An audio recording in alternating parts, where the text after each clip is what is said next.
following is a 45 TV sports presentation brought to you in high definition. TV.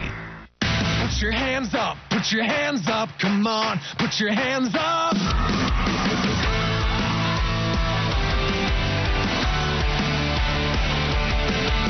Kennedy now 2-on-1 break. Martin, and she's got it. Klein, 3 points for Amanda. Kicking it off the glass. Are you ready to go? Put your hands up, put your hands up, come on, put your hands up. Are you ready to go? Oh, she is so smooth underneath that basket. Coffee lines up a 3. Perfect. Put your hands up, put your hands up, come on, put your hands up. Are you ready to go? Put your hands up, put your hands up, come on, put your hands up. Are you ready to go? Slicing her way through. And that's it. The trifecta. Hopkins, 3 consecutive championships.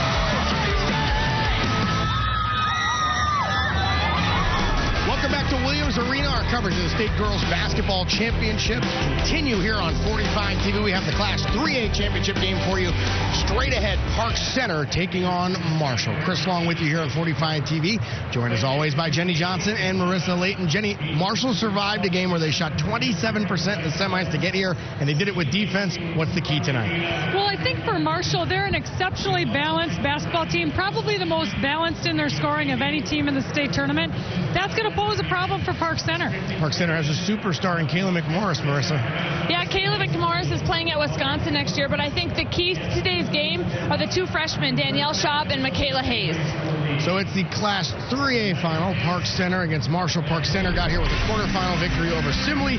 Then they beat Washburn 63-59. Great semifinal game. McMorris had 26 points, 6 steals. Marshall survives, holding Fergus Falls to just 1 field goal in the final 13 and a half minutes of their semifinal win. Anything else to add about the Tigers, Jenny? Well, Chris, you mentioned they shot 27% in their last game. Look for them to be a little bit hotter this game. Marissa, the Pirates, they can do it even if Kayla McMorris has an off day. They are a very deep squad. Yeah, they're well balanced. They're 25-5, so they've had some games this year that have been tough. The 30-1 Marshall Tigers are the 3 seed. Park Center 25-5. They are the 1 seed. They will battle for the 3A title after this on 45 TV. The pregame show is brought to you by Toyota. Visit buyatoyota.com now to view great offers and to find your nearest dealer. Let's send it to the voice of the state basketball tournaments, Dave Lee, and our courtside analyst, Leah Biolsa. We certainly have heard a lot of comments out in the hallway from people talking about this game. Not sure what to expect. Marshall and Park Center. And Leah, you've seen these teams. Your thoughts on what could happen here tonight? Well, Marshall likes to play a lot of pressure D, great outside shooters. Park Center hungry for that first state title. They bring in a lot of athletes. They have a great post-up game. Well, let's take a look at some of the players here tonight at the barn. All right, well, let's start with the freshman, Michaela Hayes. She could be big in this game. She's long. She's 6'2", and she needs to post up, be strong, rebound for Park Center as much as she can, and block as many shots as she can. She can be a presence down low. For Marshall, with Sarah Bizey, the 5'9" junior, can put the ball on the floor and beat her defenders. You can see her pushing it up and down. Her ability to score and rebound the ball will be essential. She has a nice outside shot as well. Our players tonight to watch are brought to you by Education Minnesota. 70,000 educators working together to improve education and help students succeed. Park Center Pirates and the Marshall Tigers. Let's meet the 2 teams that are going to play for the Class 3A Championship. Good evening, ladies and gentlemen. We welcome you to Williams Arena to the 2014 Minnesota State High School Girls Basketball Tournament and to Championship Saturday. This is the Class 3A State Championship game, and it features the Section 3 champion with a record of 25-5, the Pirates from Park Center High School. And the Section 2 champion with a record of 30-1, the Tigers from Marshall High School.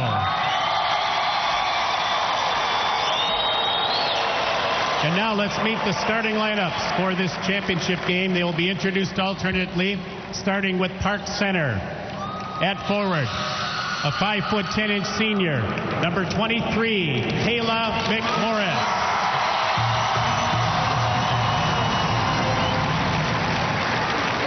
At forward for Marshall, a 5'9" junior, number 10, Morgan Sogstad.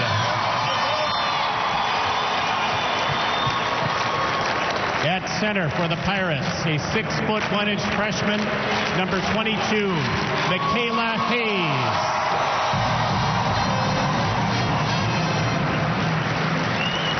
At forward for the Tigers, a 5'10" senior, number 14, Kenzie Beekman. At guard for Park Center, a 5'4" freshman, number 5, Danielle Schaub.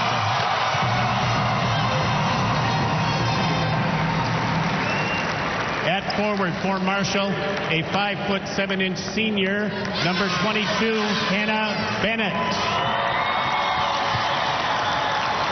At guard for the Pirates, a 5'5" freshman, number 11, Ann Simonette.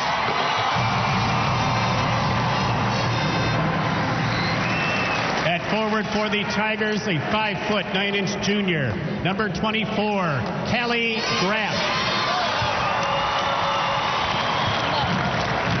At guard for Park Center, a 5'5" junior, number 24, McKenna Dubois.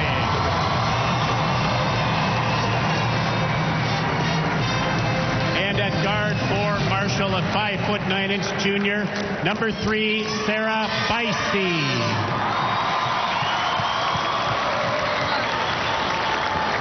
The head coach of the Park Center Pirates is Chris Vanderhyde.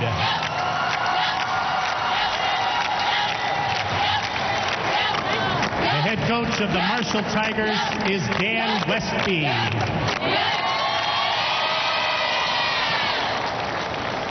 The officials for the Class 3A state championship game are Chris Mills of Stephen, Charles Moore of Maple Grove, and Crystal Flint of South St. Paul. Ladies and gentlemen, at this time, would you please rise? Remove your hats and face the flag as we honor America. The national anthem this evening will be performed by Amani Ward. She is a freshman at St. Paul Central High School.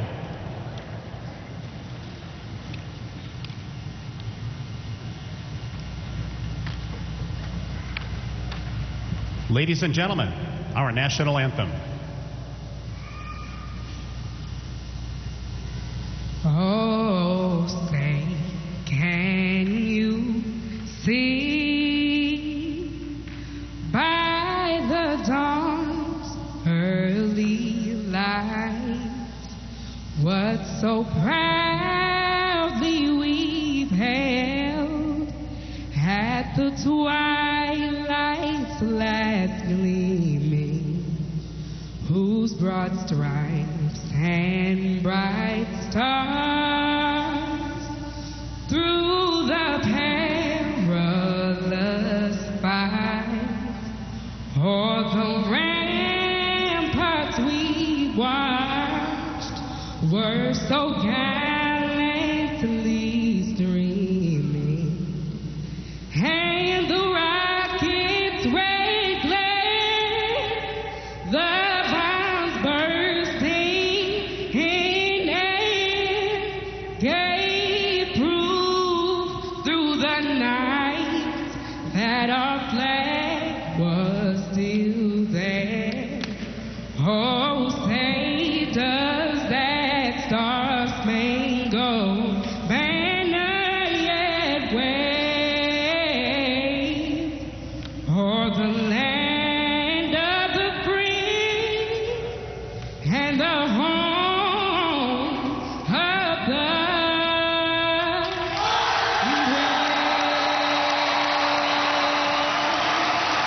Another anthem. Knocking it out of the park. St. Paul Central well represented here at the state tournament tonight. Our starting lineup is brought to you by Polymint Mining, working on a plan to mine the copper, nickel, and other essential metals that make this broadcast possible. Learn more at polymintmining.com. Well, get ready, Dave, because I think this is going to be a pretty good game. Both teams know how to put the ball in the basket. Park Center likes to push the ball fast. They have a lot of athletes who can do it. Marshall, they know how to take big shots, team players. It should be really great. Last-minute instructions from Chris Vanderhyde, the first-year coach, went to college out in Hope, Michigan, down there in the lower end of the peninsula. And Dan Westby, one of 3 coaches here from Southwest Minnesota State in this year's state tournament. We just had one of those guys, a state champ,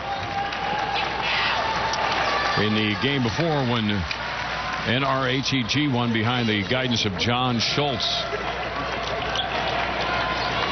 Let's play some hoops right here now. Marshall and Park Center, 2 teams that don't get to see a whole lot of each other. Quite a ways apart. Marshall right off of the opening tip.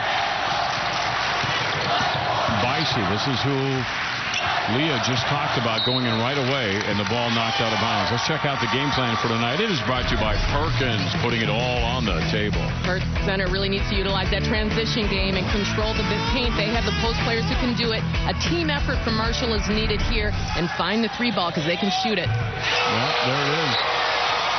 Right off the top, Hannah Bennett. You called it right there on time, Leah. Man, she heard you.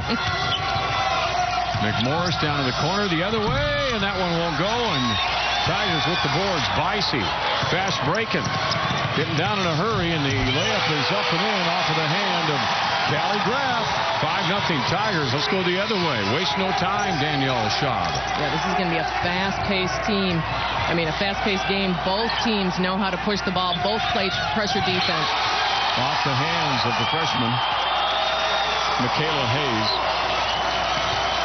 They're going to be looking to dump that ball down in Michaela Hayes. Let her get settled here on the court at Williams Arena. Yeah, there's a height advantage down there for Park Center if they're able to take advantage of that in this game, which is now 1 minute old. Marshall going to go low post.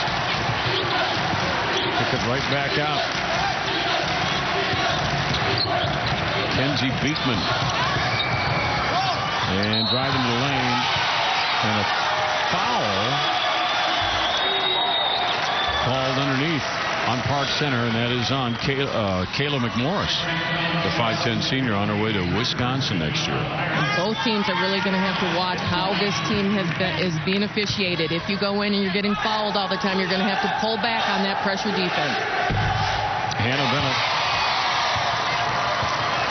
I don't know. I'd have to look at the numbers. I think the free throw shooting in this tournament's been pretty impressive. No, I think it's some of the best free throw shooting we've seen in a long time.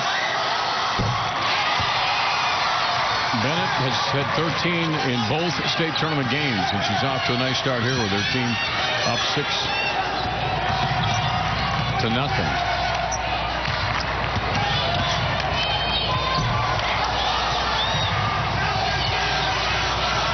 Am I off on that score? Should that be 7-0?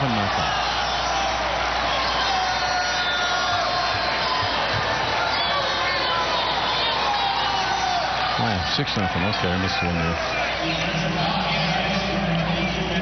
Just double checking. That's right.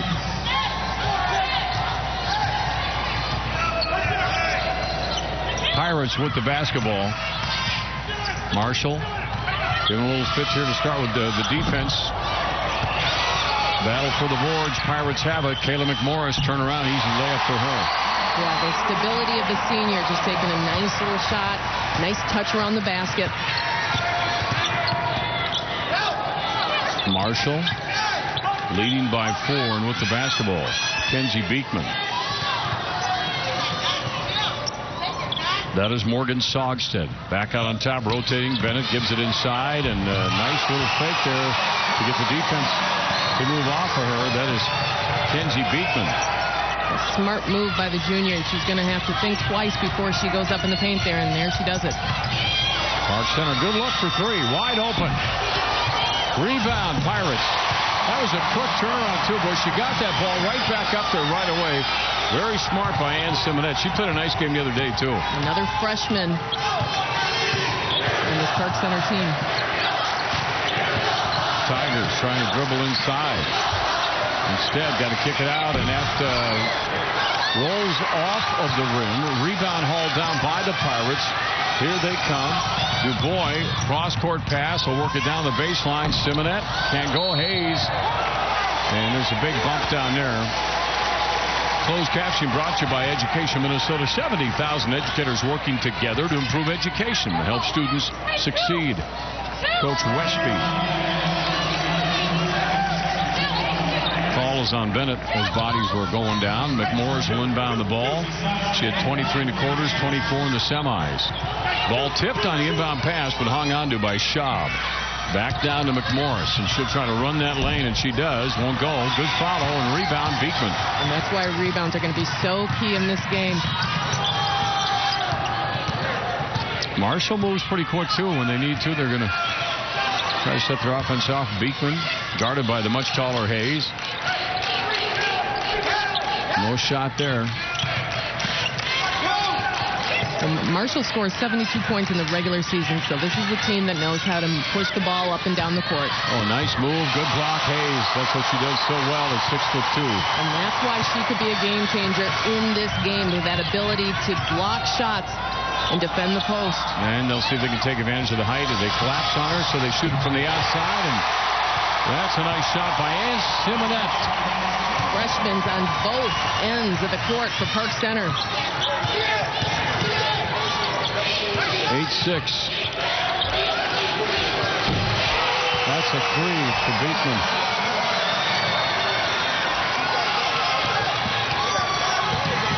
Five-point lead for Marshall. Simonette sees an opening, going to go right to it. Nice feed to Hayes. Ooh. Rebound, Pirates. Park Center about 20 minutes or so right here from the Williams Arena, and Marshall has it. They're going to move it up. Good defense. 2-on-1. McMorris against Beekman. Misses. Good follow. Look who's there again. Simonette. The 5'5" freshman has 6 already in the game. Feels very comfortable out on this court at Williams Arena with a big crowd supporting her. Both Park Center and Marshall brought in nice crowds. Oh, boy, right into Morris's hands.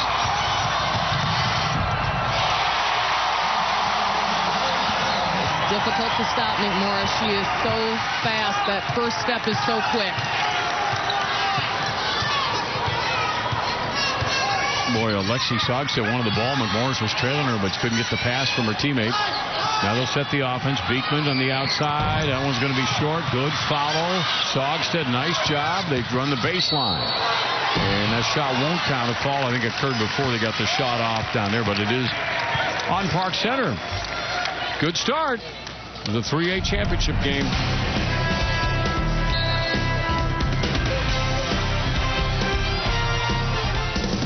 The first half is brought to you by Touchstone Energy. Together, we save. Well, Marshall on top of Park Center in the Class 3A state championship game right now, 11-10. And this Marshall team back in 2001 and 2 won state championships. They were coached by Hall of Fame coach Terry Colhane.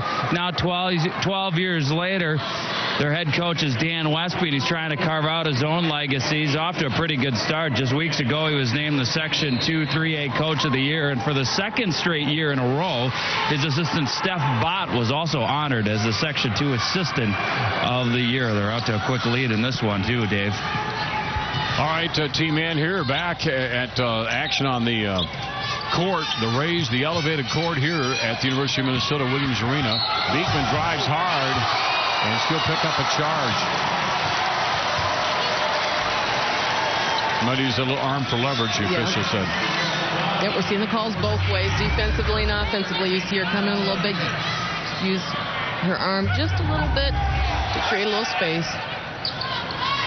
Trying to prevent that pass, and on the other side did a nice job of it. But here comes Park Center. Got a break if they want it. Hayes can take advantage of her height. What we anticipated seeing. They really don't have an answer for Hayes.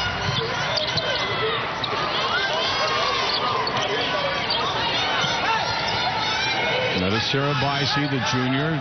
Feed it down the corner, thinking about three, but you got that Hayes reaching out. That long reach that she has, so it's hard to get that shot off in that situation. 10-3 run right now for the Pirates. And here comes McMorris again. Simonette's been hot for the squad. McMorris will try the three. Rebound Simonette. She's all over the map here. And now the ball stolen by the Tigers and then stolen back by McMorris. And that possession are in favor of Park Center. So Park Center about 20 to 25 minutes away from the university, about 15 miles or so. And then you have Marshall, which is about 3 hours, 155 miles out west. So these schools don't get to see much of each other except in the state tournament. Makes it kind of fun, actually. That's Iobama-Deli who just came in the game, and that's McMorris for the three. Really good shooting in the start of this game, and McMorris looks fantastic. There's a foul. McKenna Dubois.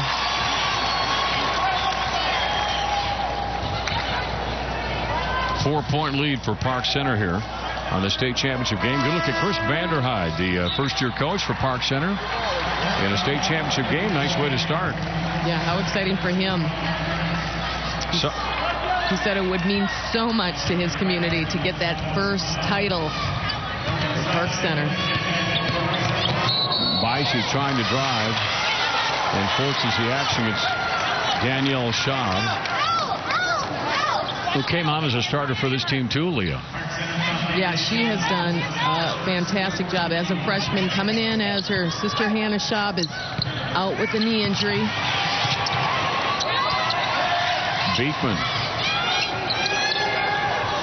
Mira Mulso, number 13 for Marshall, is in the game. Sogstad, that's Lexi. Bicey will bring it back out. Park Center's defense not allowing anything to get inside the lane. Camille McCoy has come in defensively too for Park Center. She wears number 32.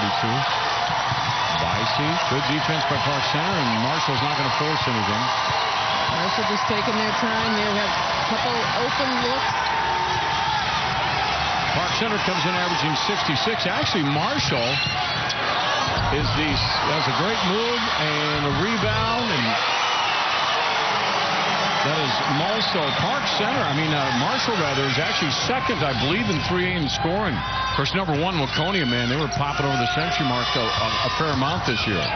McMorris, strong drive, chase for the basketball, and it's loose, picked up by the Tigers. A chance to tie, or maybe even go ahead on a three. Bicey will kick it out, and they'll set it up again. That three is on the way by Beekman, and that's the lead right there by Kenzie. She's had 11 in both games leading up to this championship game.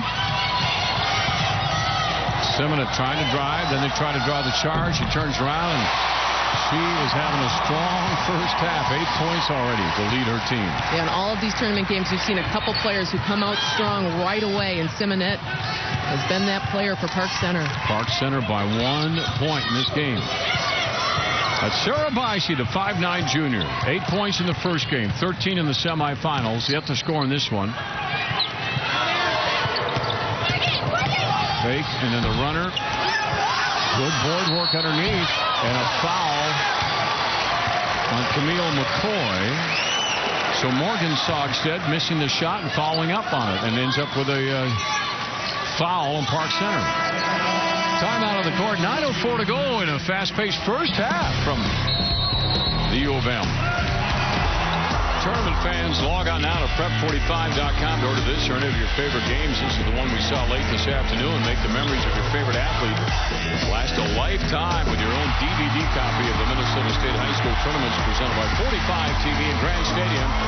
The defending champs get back-to-back titles. The Panthers of Richland, Harlan, Ellendale, Geneva. Boy, they were ahead by 24 points, and Kenny Wanamingo cut that down to about 5 at the end of the game. Yeah, it turned out to be an exciting game. Ball's going to sail out of bounds.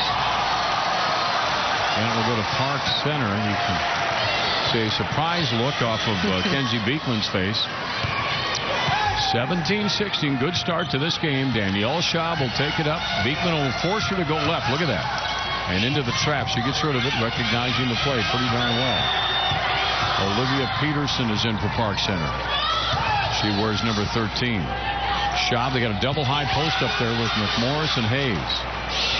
Marshall Tigers kind of made their name on this pressure defense, their trapping defense. Hayes trying to drive the freshman. And the ball goes to Park Center. I'm just guessing, Leah, but that was not a popular decision. They changed the call. Get to know Middle America's First Family. Watch the Middle 5 nights a week starting at 5 p.m. only on 45 TV.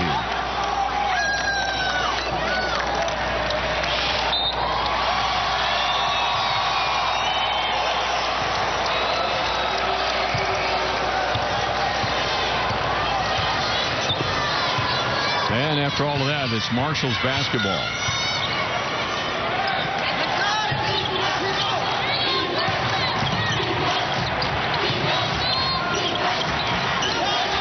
The Tigers showing a lot of patience here, looking for openings, gaps in this defense. Also, nothing there on top. Vicey, good kick to the corner. Schaub in the right spot for that board, down along the baseline, quickly down. Here come the Pirates. That's Schaub. Wide open. That's a good-looking shot, wide open for Iobamadeli, the freshman. Yeah, they left Iobamadeli wide open out there. They're going to rethink that the next time down the court, I'm guessing.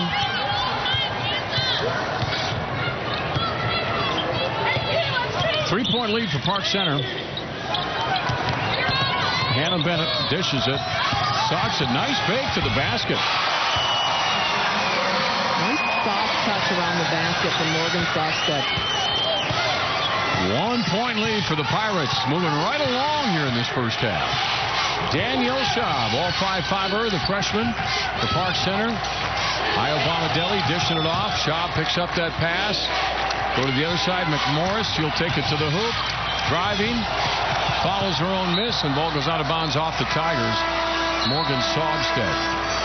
Coming back in the ballgame is Callie Graff, and taking a break is Mara Mulso. We'll take one, too, as long as we're doing that. 6:51 to go. First half. 1 point lead for the Pirates. They're the ancient tradition. Started with the Romans many years ago, bringing a banana to a tournament. Continues to this day. Fan Cam brought to you by 45 TV, and they're fired up over there. The band at Park Center just played Macklemore and Lewis.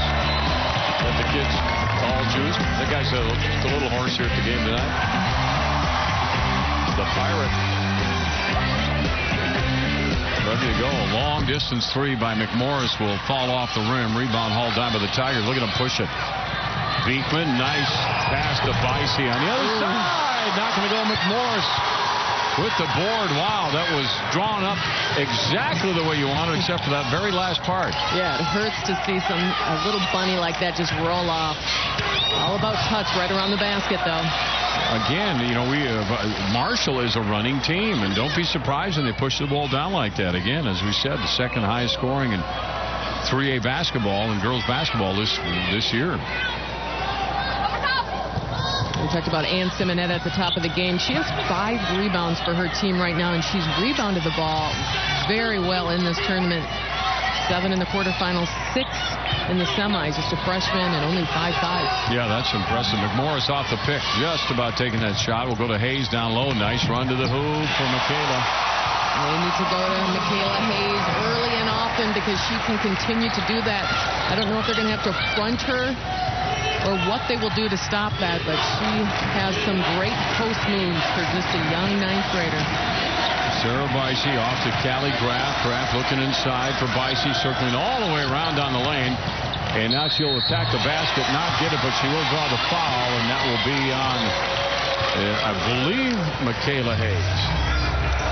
Here's Michaela Hayes right here. This little turnaround move right on underneath. If they keep going to her right there, Dave, that could really change the way this game looks, and it'll be so interesting to see how Marshall answers that. One more time for Callie Graf. 3 points in the game.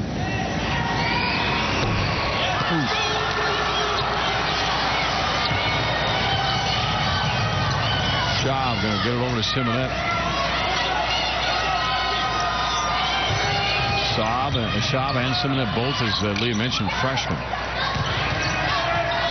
And Hayes right there. She's a freshman.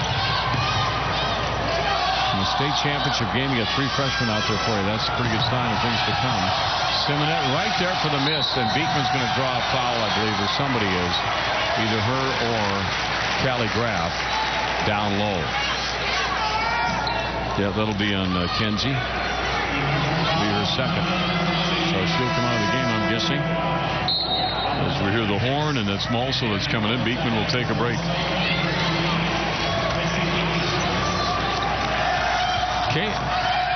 Kayla McMorris, the 5'10" senior, is one of the better looking players in the state, Leah. She's got all the tools. Yeah, I mean, she is fantastic. Well, what a battle for that basketball. The crowd likes the effort the Pirates are putting out right here. There's Olivia Peterson. There's McMorris sliding underneath. That's Peterson right there. Back to Simonette. Now McMorris is open for 3. Rebound, Lexi Sogstead. She'll push it up. Decides she'll take it herself and then kick it out. No shot there. Sogstead. Strip. Simonette.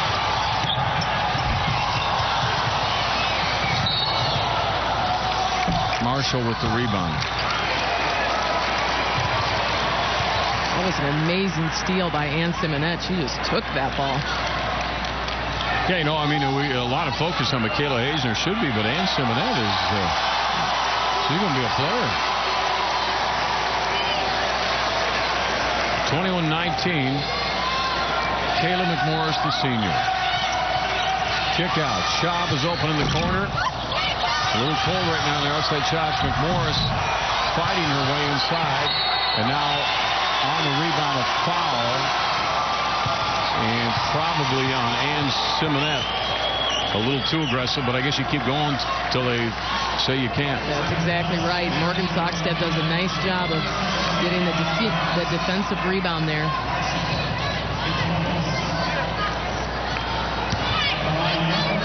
Morgan Sogstead at the free throw line. 2 points in the game. She had 9 in the first game in the quarterfinals, 1 in the semifinals. She's got 2 here tonight. A 5'9" junior, a 72% free throw shooter out of that Southwest Conference. Might as well make it dramatic, right? A swish is boring. Good look at Morgan. Trying to tie the game.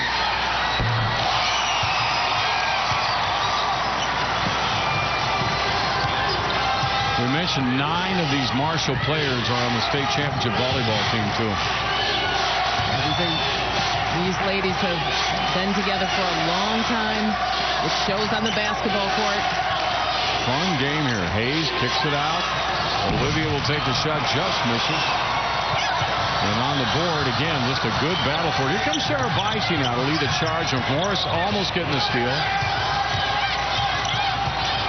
Going to back it up now, spread it out a little bit. It's like kind of a 1-4 set down low.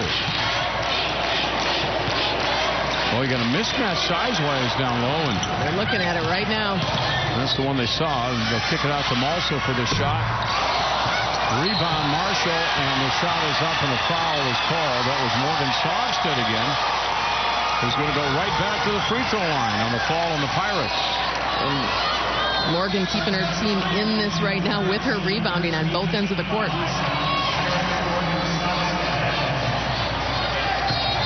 Olivia Peterson picks up her first fall of this game. And Morgan's shot is up and in. She's got 5 tonight. Teammates. Well, these kids know each other so well, playing sports together, but pretty much year-round and everything. Marshall with the lead now by 2. 3:33 to go until halftime.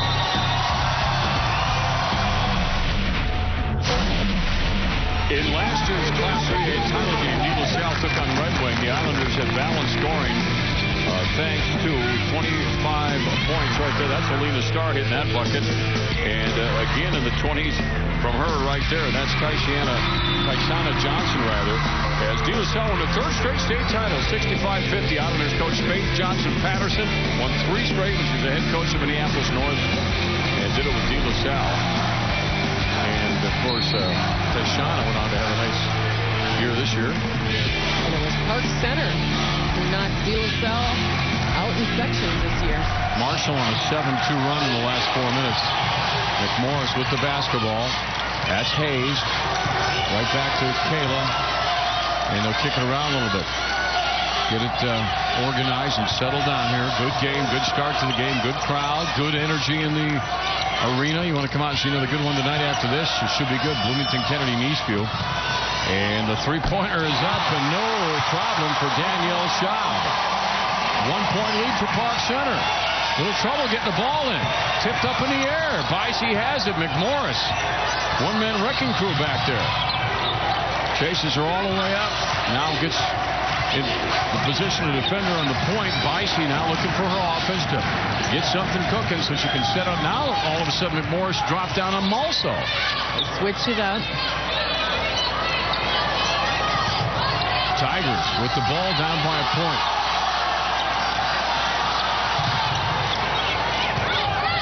Bicey guarded by Schaub.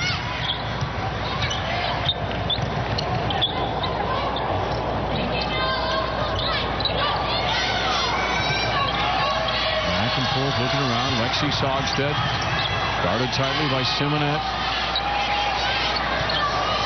Graff. Marshall standing around a little too much on offense. You got to move it in. There it is.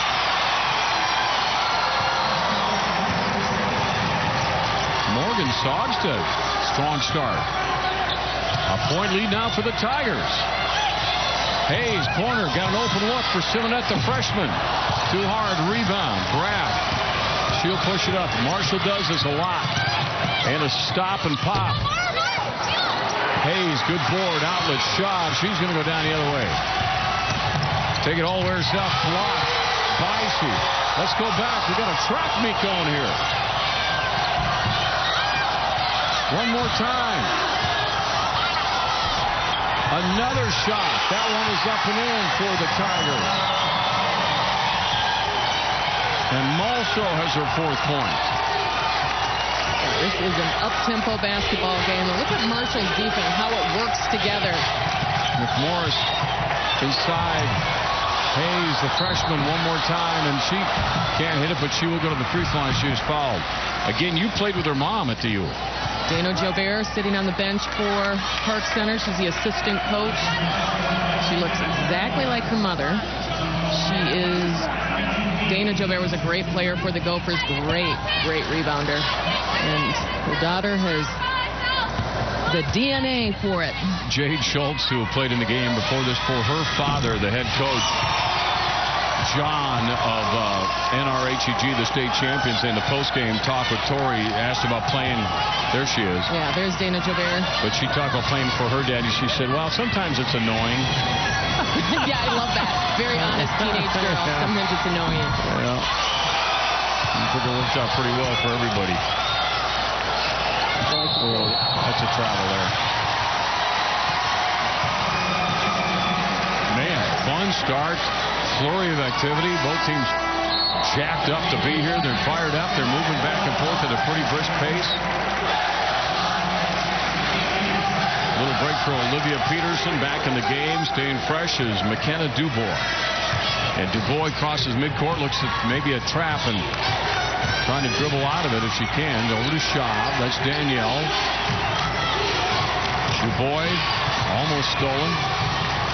The defense is something else that Marshall puts out. Well, they're trying to keep McMorris contained. So far, so good. And Simonet can't get it. Battle for the boards. Who's going to end up with it? Tigers have it. You call a timeout. That's what I do. And there you go. Dan Westby got the timeout. Boy, that was a big-time trap in the corner down there, and that's the only option you had.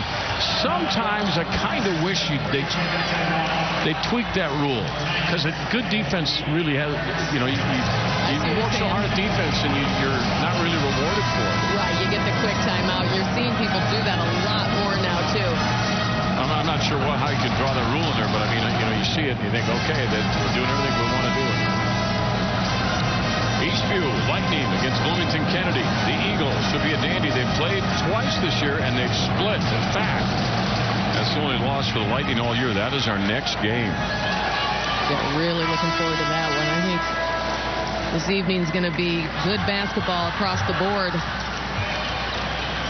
The pace of this game has been really fun. They've been pushing the ball up and down the court, but it hasn't been sloppy. There's not too many fouls.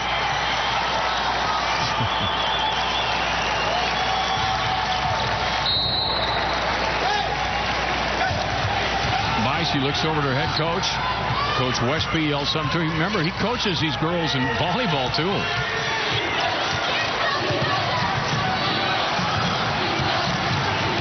Vicey, 13, going to dribble that clock down as much as she can. Stops it. Now over to Saugstead. Morgan's had a strong start to this game. Vicey with 5 seconds to the hoop. Her first bucket. 1 second, and that's going to be it. It's halftime. Marshall, 29. Park Center, 24. And an up-tempo half. Really fun to watch. Could be wide open in the second half, you assume, as well. We'll see how that works out, but we have a whole halftime to analyze everything. We're going to head down courtside. Here's Torrey Holt. Thank you, Dave. With the Marshall head coach Dan Westby right now. That was a heck of a first half there, Coach. Your thoughts? It was kind of a track meet out there for a while. Both teams were getting up and down the court pretty well. It's kind of the same problem we had on Thursday. We just need to rebound better. We gave up way too many second chance shots down on this end, and we've got to do a better job of that in the second half. I thought offensively we stood around a little bit at times, got a couple good looks there the last few minutes, and we just need to get a whole lot more movement offensively. Seems like you've done a pretty nice job on their star, Caleb McMorris. Was that a plan of attack coming in? Yeah, and we're trying a couple of different kits on her to see if we can slow her down, but she's a great player. It's a tough task. We've got a little bit of foul trouble. Kenzie Beekman's got 2 and Hannah Bennett's got 2, and those are 2 kids we really need to have on the floor. All right, appreciate your time. Thank you. All right, Dave Lee. Our thanks to you, Torrey, for chatting with Coach Westby and give us a little insight into what he's thinking as we head to halftime. It's a fun game to watch. 29-24, Park Center shooting for their first state title in girls basketball history. Marshall has a few in the bank to be a good second half here on Championship Saturday on 45 TV.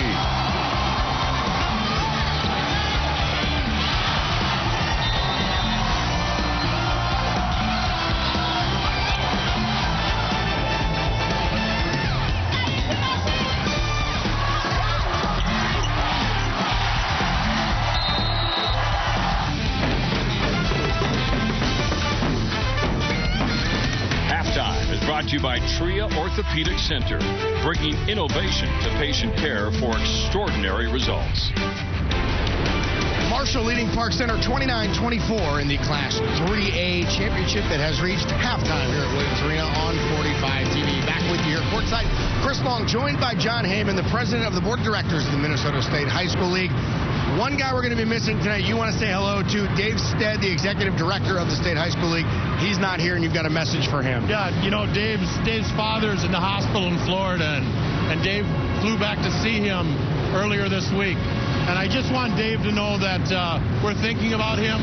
We hope his dad is doing better, and our thoughts and wishes are with him. I want to talk a little bit just about state tournaments as a whole. It is a large, it's not the only thing the State High School League does, but it is a large undertaking. Just want to let you discuss what goes into all the state tournaments. It's been a fantastic year, Chris. I think the thing that sticks out to me is the fan support. We've had great support, great enthusiasm. We've had a great turnout this year in all our tournaments. This afternoon's bracket, the 12 o'clock and 2 o'clock game, I thought were very well attended here. And it's always good as a board member to hang that medal around all the winners, not just the first place, but second place, third place, etc. Those kids have worked so hard to get here. On top of that, I really want to give a shout out to our associate directors and our assistant directors, the people who organize these tournaments, make everything run so well every time. Lisa Lismore in the case here for the girls tournament. Now, the weather got cold again today, but this is it for the winter sports tournament. So hopefully we move the winter sports out. The weather will change. The board of directors, you guys have to start talking about heat right away. Heat, acclimatization, and safety are going to be on our agenda in April and again in June. We just want to make sure that we have everything in place to make every activity as safe as we can. And we're going to talk about football practices, shoulder pads, helmets, when they can all go on, just to get those kids used to the weather. Everybody at the State High School League comes from some community, most of the time coming up through athletics. No exception for you. Yeah, that's right. That's right. It's really been fun. It's been fun. If I could say something about Underwood, sure. It's a great community, and it's really family based. And I want to thank them for the support that they've given me over these last 4 years. I love being there. I love being from there, and thank you, Underwood. No problem. A little bias. Hometown bias is okay. Sure, it's a little biased, but that's my home. That's right. John Heyman, he is the president of the board of directors of the Minnesota State High School League. Thanks for coming by. We appreciate it. Thank you, Chris. I really appreciate everything you do here. Thanks. Appreciate it. All right, John Heyman from the board of directors of the State High School League. We're going to get back to the Class 3A final. Marshall leading Park Center 29-24. Second half tip coming up. Back with you here, halftime. Marshall leading Park Center 29-24 in the Class 3A championship game. I'm rejoined by Jenny Johnson and Marissa Layton. Jenny, the Marshall, we said they survived poor shooting last week. They have done a lot right here. Very happy, I'm sure they are, to have this lead at halftime. Yeah, they're playing much better, and I got to give them credit. They're attacking Park Center, and sometimes you say, press a pressing team, run against a running team. They're attacking Park Center, and they're very successful this first half. Marissa, Park Center within 5, despite the fact they're having some trouble from long range, but still plenty to be encouraged for on their side as well. Yeah, I think Park Center's probably feeling pretty good right now. Their two freshmen, Danielle Schaub and Anthem, had a really good first half. Look for Park Center to keep the tempo up and down the court. You mentioned Ann Simmons, hot start for the Pirates, helped them get out to an early lead, which they would later relinquish. But let's take a look at the highlights. We started out with Ann Simmons. Marissa, she was pretty hot early. For a 5'5" freshman, this kid plays with no fear. First state tournament, first postseason experience on the varsity squad. She's impressive. And then they go to their outside-inside game. Jenny alluded to in an earlier broadcast about how there's been a lack of post play in this year's tournament. I love that Park Center is utilizing both Kayla McMorris and Michaela Hayes inside-outside. Really, really nice post play. Hayes with the bucket down low there, and McMorris outside, Hayes inside. The combination working well for the Pirates. As for Marshall, Kenzie Beekman, 2 fouls, so she missed the end of the half, but when she was in there, Jenny did some damage. Oh, she's really doing a nice job attacking the basket. Like I said earlier, she's a little bit stronger than the Park Center guard, so she's been successful that way. Morgan Sonstad, same kind of build, same kind of attacking mentality. They both have 8 this first half. The halftime stats today are brought to you by umcrookston.edu. Neither team shooting especially well from three-point range, but what stands out to you, Marissa? It doesn't show up on this stat board, but Park Center, of their 20 rebounds, 12 of them are offensive. So for short little guards, they're crashing those offensive boards hard. Jenny, what do you think here as we look ahead to the second half? Well, actually, I noticed the same thing that Marissa said. And for Marshall, they really need to box out better on the defensive end to take away those offensive rebound opportunities for Park Center. And Marissa, looking ahead to the second half, what do you expect we'll see? It's a style of 2 different types of play. I'd like to see Park Center continue to utilize that inside and outside, and Marshall use their strength in scoring. All right, we will count down to the tip-off of the second half. We'll see if Marshall can hang on to this lead or Park Center come from behind for their first ever state championship. But for now, we're going to learn more from the specialists at Trio Orthopedic Center who are helping you make your move toward a healthier, active lifestyle. And welcome back to Williams Arena. Just getting set for the second half here. Marshall on top of Park Center, 29-24. Kayla McMorris, a little bit quiet in that first half, Coach. How will you get her going here in the second half? Well, we got to figure out a way to beat their zone and get her some isolation opportunities against it. Right now, they're just crowding her, and nobody else is making shots, so it's been difficult for them. What were some of the positives you talked to the kids about during that first half? We're even up with them on rebounds. We have 13 offensive rebounds. We got to keep them off the glass better, but we've taken more shots than them, which we like. They're shooting a higher percentage, but so we've got some good things. We forced them with 6 turnovers. We only have 2, so we're doing some good things right now defensively, both ends of the floor. We just got to stick with it. Sounds good. Appreciate your time. Thanks, sorry, yeah. All right, that's Chris Vanderhyde. Hey, they won a girls softball championship a couple of years ago, but before that, it was our friend Chrissy Wendell all the way back in 2000. So Park Center's hungry.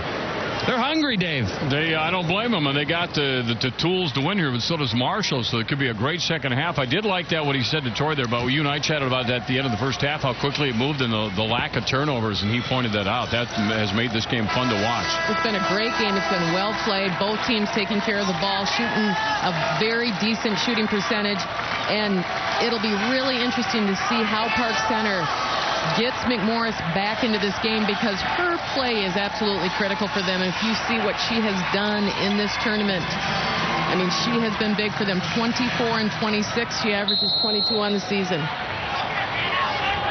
Ready to start half number 2 as Sarah Bicey comes flying by to take the inbound pass for the Tigers of Marshall, Minnesota.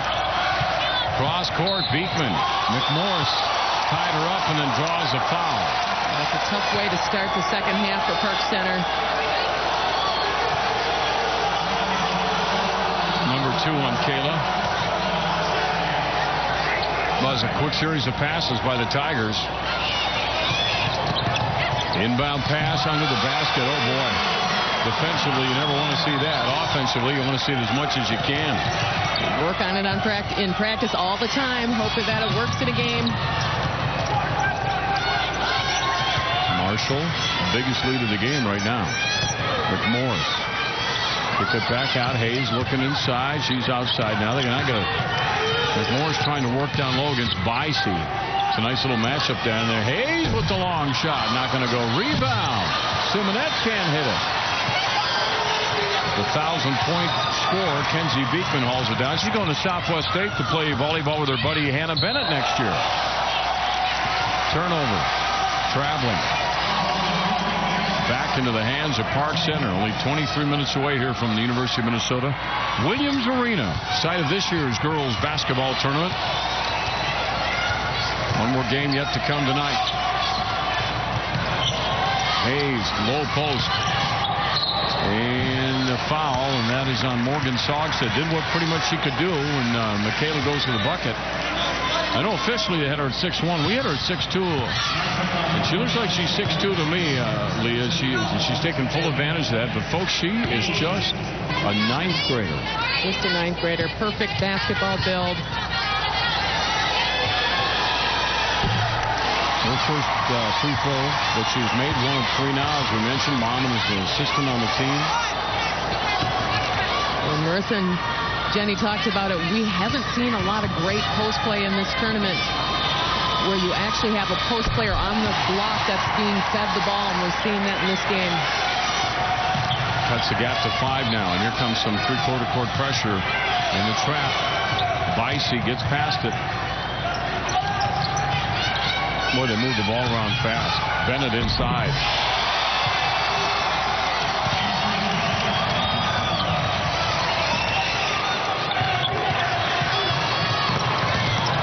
Pass can't hang on to that one.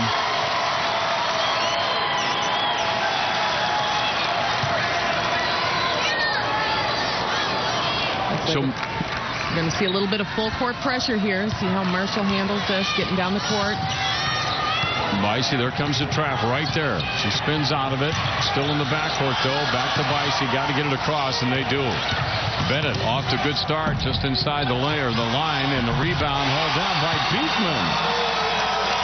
One thing Marshall's doing so well is they have that little mid-range game. We haven't seen a lot of that in this tournament either, and they're doing a nice job on the board.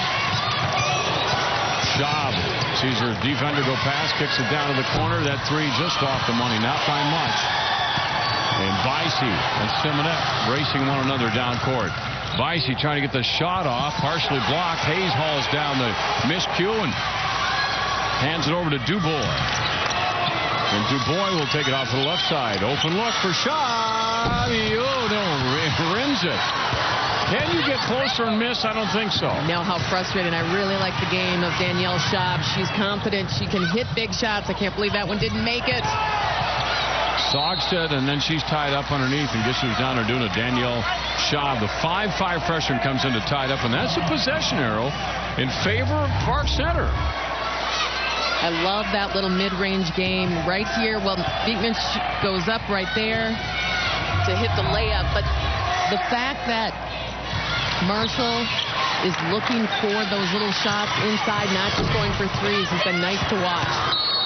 Rebound out of bounds off Park Center. Marshall got here by beating Hutchinson in the section 64-60. Then victories over Chisago Lakes and Fergus Falls.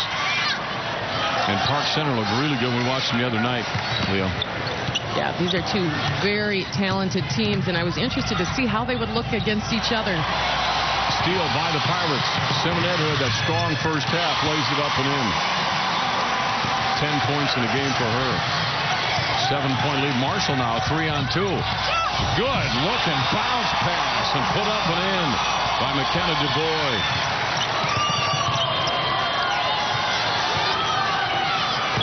Hayes, her shot is just a little off. Beekman's got a fast break, doesn't see it. Dribbles out of trouble there rather than throw the ball away. And a good runner along the baseline, hanging in the air. McMorris caused that shot to be altered. Again, no good. Rebound Kayla McMorris. This is McKenna DuBois, and it's not going to fall. Marshall. Oh, we got just a flurry of activity, man. It's been a track meet, that is absolutely for sure. Wow, that's a wild pass. Good snare. The three-pointer on the left side. Too hard. Rebound. Schaub, a trap on the baseline. Stolen by the Tigers. Now rejected by McMorris, and the Tigers get it back. Now McMorris has it. Now we've got a two-on-one. Nice bounce pass. Easy shot for Simonet. Everybody needs to regroup. Get over there and hopefully they got oxygen for the kids the way they're going. 37-30. Marshall. Exciting start to half number 2. The second half is brought to you by Catholic United Financial. Life insurance, annuities, and retirement products. Back on 45 TV. Great to have you with, whether you're watching around the state or well beyond the state. And we got a good game going here in this state tournament. Well, I got to tell you, though, that crowd between Washburn and Park Center opening day, that was one of the best crowds I've seen in a long time. So into look at that steal by McMorris. Woo! Wow, she is so quick, and that type of play in this could change things in this game right away. But Marshall answers. Yeah, that series of passes. Well, that way to keep your composure after a play like that. Simonet right to the hoop. Kicks it out. McMorris lining up that three. It's going to go out of bounds.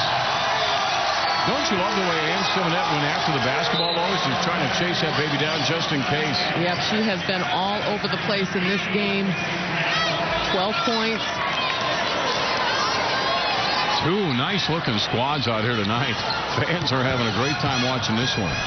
39-32, but I would dare say no lead is safe on either side the way these guys are going at it. I agree. Beekman, as we mentioned, going to play volleyball next year at Southwest State. That's the same place that our head coach went to college in Marshall, Southwest Minnesota State. That's a great school. I'm also thinking about it. Back out to Hannah Bennett. Very strong first half for the Tigers. Down low, nice pass. Beekman on the fadeaway, can't get it. And Hayes' reach may have been enough to cause that shot to be just a little bit shy. Even though she didn't get a piece of it, she intimidates. On the miss, a scrum. Possession arrow, Marshall. Both of these teams are working hard, scrambling, getting down on the floor, chasing balls, doing whatever they can for their team. You mentioned Kayla McMorris, Leah. She has 9 in the game, but she had 23 and 24 in the first 2 games. So she has really been held down. Marshall's doing whatever they need to stop her. At left-handed corner. Good board off the foot, though, and here comes a fast break. Schaub is leading the charge. She'll stop and pop and won't get it. Rebound. Tigers. Baseline in the hands of Bennett. Hannah, left-handed dribble, crosses into the middle, puts a shot up, draws a foul. Who's it on?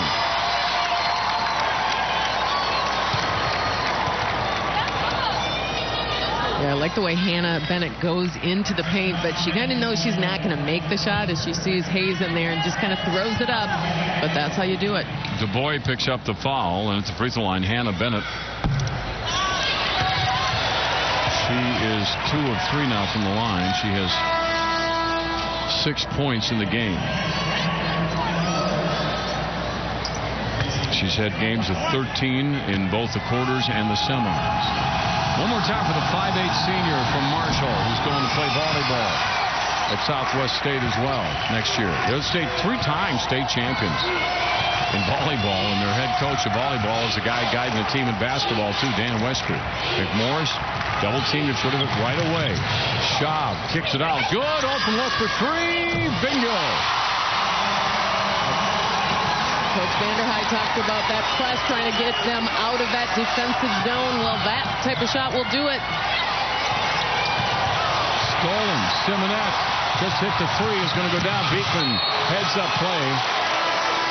We talked about all the underclassmen to watch, and Simonette might be a name we'll be calling a few times over the next 4 years. Look at the hustle here. Look at this shot. Wide open. And then I love the hustle here by Beekman, just running down the court, knowing she can get that. No one saw her coming.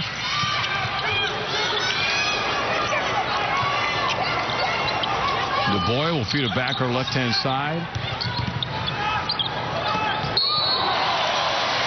Bomadelli has come back into the game for Park Center, the Pirates. There's Kayla McMorris. She mentioned she's going to Wisconsin next year. That's a good get for the Badgers. Yeah, it certainly is, and she will be on this court a couple times during the season.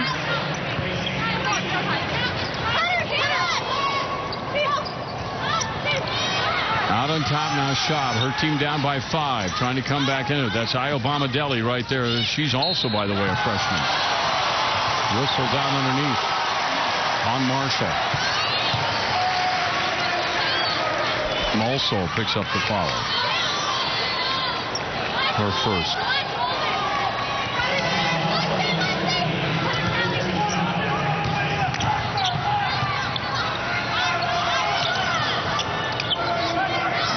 Little rotation.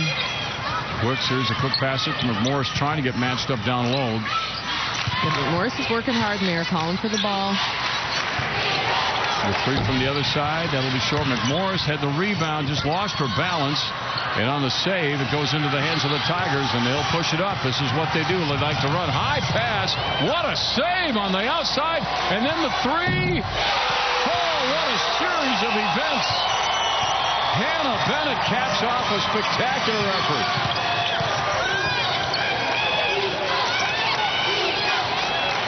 McMorris, who headed for a moment, quickly covered up, and she moves it in for a short shot. That's what makes her so good. Yeah, that's a great shot from McMorris. Steps in. It's a quick look at the basket, and beautiful shot. Sogstead wide open, and now she's going to bring down the house with another 3. Lexi Sogstead, her first bucket of the night. 46-37, Marshall. Io Bomadelli back out to Danielle Schaub, is coming as a starter for her system. Great job. McMorris free underneath.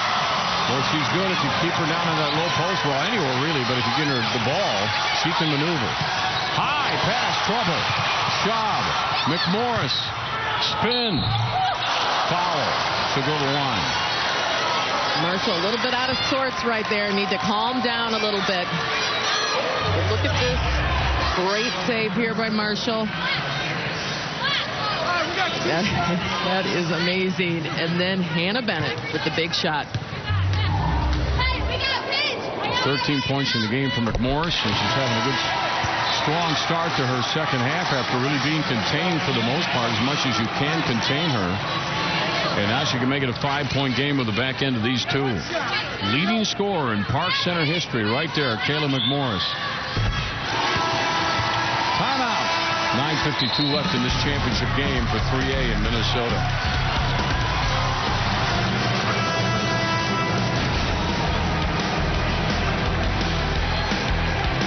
Welcome back to Championship Saturday on 45 TV. The Pirate. It's not Johnny Depp, is it?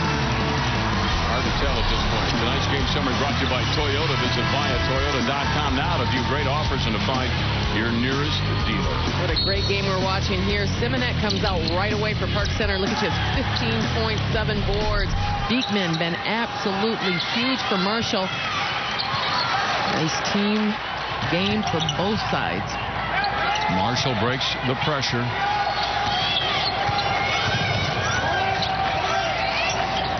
Hannah Bennett, Sogstead feeds it off in the middle, and then a tie-up by Ann Simonet. As Graff tried to drive, the ball goes over to Park Center. Coach Westby. It's the right idea, but look at her get tied up by Simonet right there. Once she put the ball on the floor, right in the paint, all hands went in. How about Park Center starting 3 freshmen? That's one of them right there. McMorris, the senior. Well, we knew she was going to get hot, and boy, is she there now. Got a 3-point game, and here comes the pressure. Beekman back in the game. Vicey, dangerous pass. Tigers, Beekman, quick passing. Vicey, what a fake to get to the baseline, and then there's a bump and a foul. That could be a problem. Boy, does Marshall move the ball. Wow, that is a great fake right there by Sarah Vicey. And she is strong. She is 5'9". She can get to the basket. 2 points in the game so far today, and Kayla McMorris just picked up her 3rd foul on that play. I'd be guessing they're going to have to get her to the bench for a couple minutes. Timeout, short timeout called for by the Marshall Tigers. Marshall's won the past 3 Class AAA volleyball state titles. Dan Westby said coaches those. We got 9 of those volleyball players on his team. Now there's the Pirates. That's Chris Vanderhyde. Chris went to college out in Hope, Michigan, and he is leading this team to the state championship in his first year. Pretty impressive.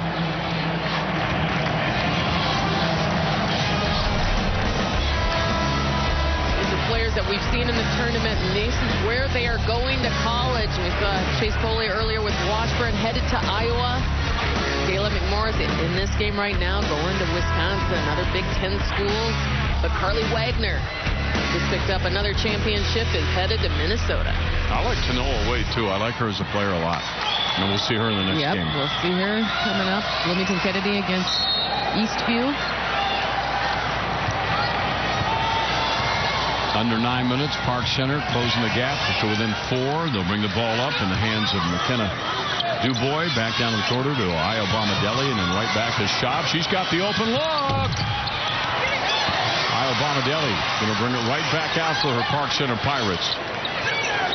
And Marshall can't let Park Center get 2nd and 3rd chances on the offensive end. They're just too good to do that with. Series of fast passes.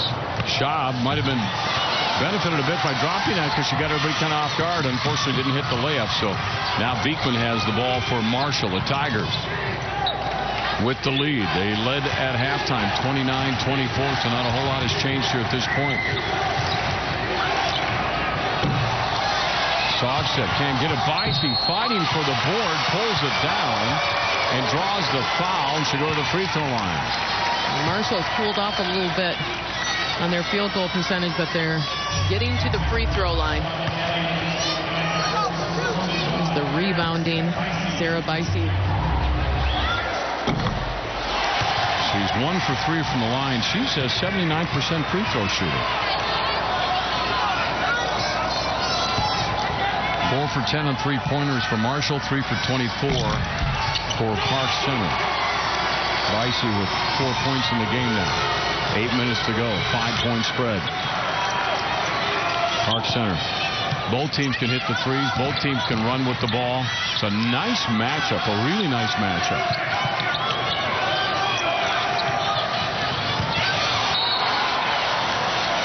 That's great defense by the Marshall Tigers. Graf had good anticipation, just got caught on the end. Earlier today, we had the Cinderella team.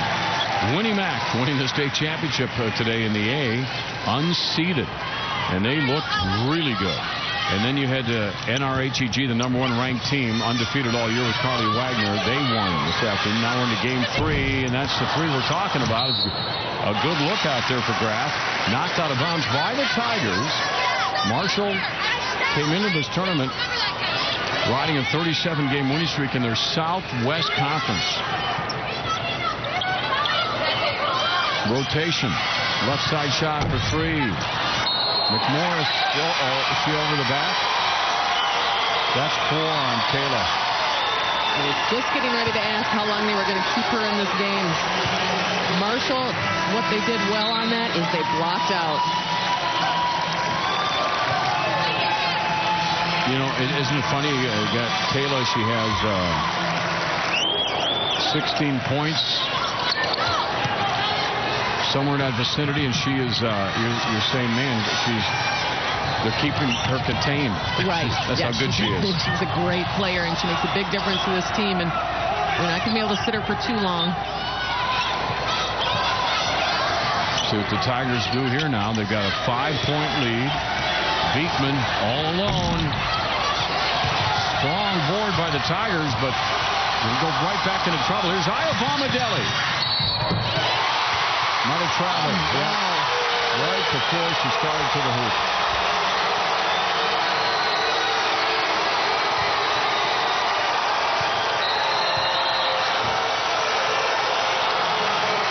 That got the crowd into it. You make the call.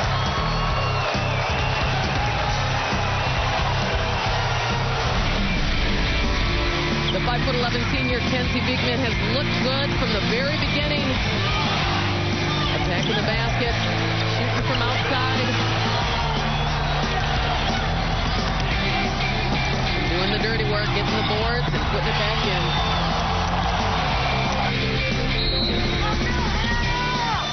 Tigers with the basketball, 48-43. Heck of a matchup here. 2 nice-looking squads, well coached. A lot of talent out on the court, both sides. Marshall surviving a scare with Fergus Falls the other day to advance here. Well, this has been a really great game. The officials have let them play. They're playing great basketball. Hayes with the block, and then a foul right afterwards on Marshall.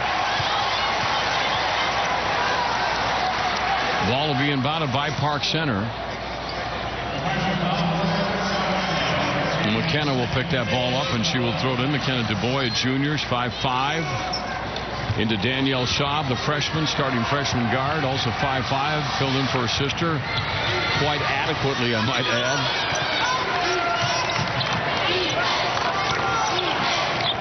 Hayes, haven't gone to her in a while.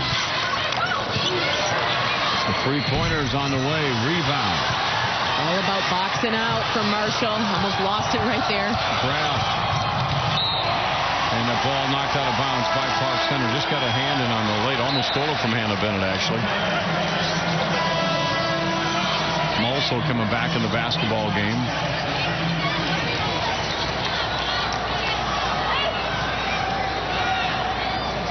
Marshall with 3 sets of sisters on this team. Hannah and Haley Bennett, Morgan and Lexi Sogstad, Sarah and Emily Bicey. Travel. Good call, Leah. Thank you. You're right on top of that one. Maybe because it's inches from us.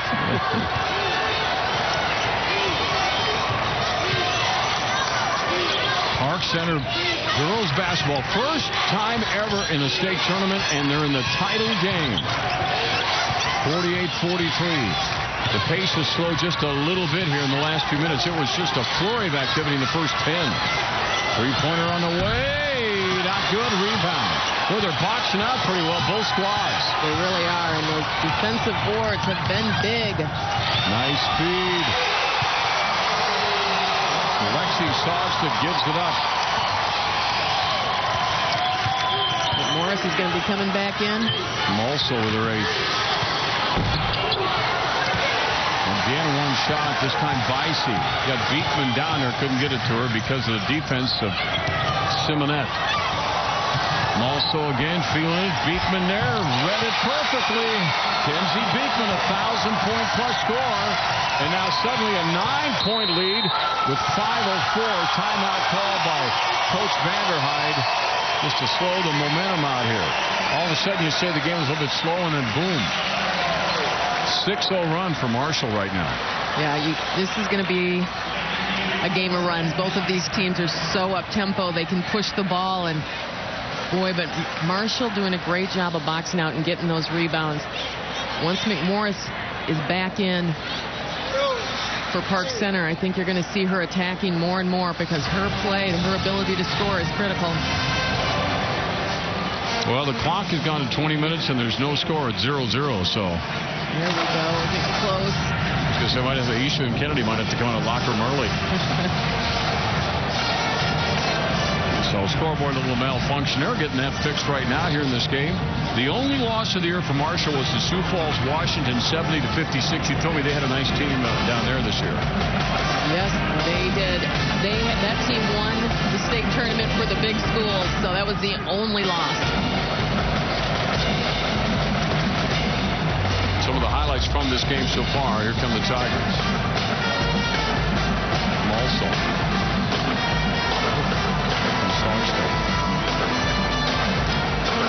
That's a great hustle. I think Beekman has just played so well this game. She's all over the place. She's been very smart on the court and seems just very calm and at ease, even though it's a very up-tempo game. Well, can't keep Caleb McMorris out too long. She's got 4 fouls. And so they got her back in. You almost have to, don't you, Leah? You can't keep her out very long. 5 minutes left in this game. You need her athleticism. You need her skills, her smarts. There's no score on the scoreboard. That's what the time I see there. Yeah.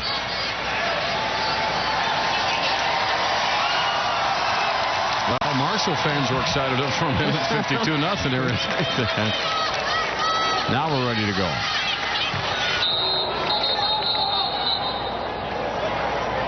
I think they're going to have to. Are they going to have to add a second or two?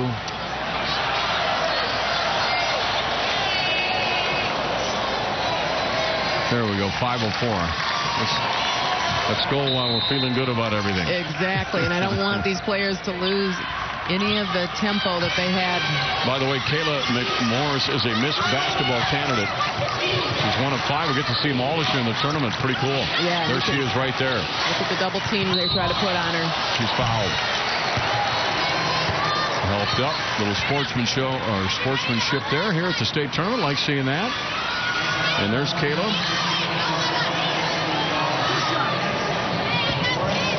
McMorris, the 5'10 senior.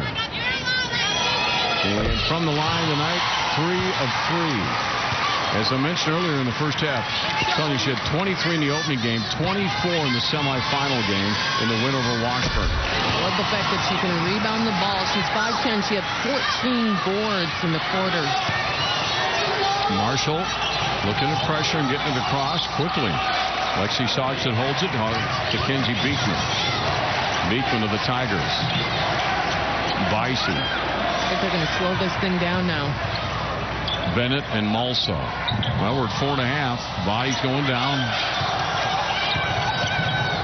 Beekman in trouble down in the corner. He's got 6'2" Hayes covering her. Ball kicked out. Hayes has it. Great defense by Hayes. Outlet to Boyd.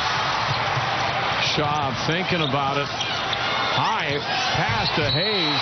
Nicely done and a foul. And so Michaela Hayes with her 8th point of the night. And now a chance to make it a 3. Boy, that was quite a pass into Hayes.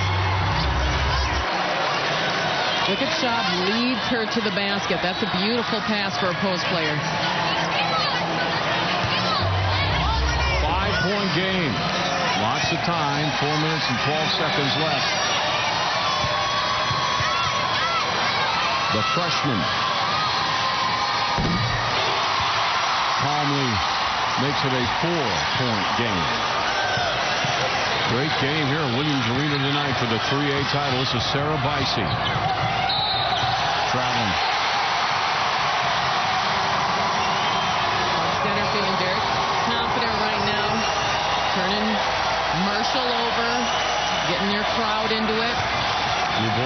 to Schaub. This is Danielle.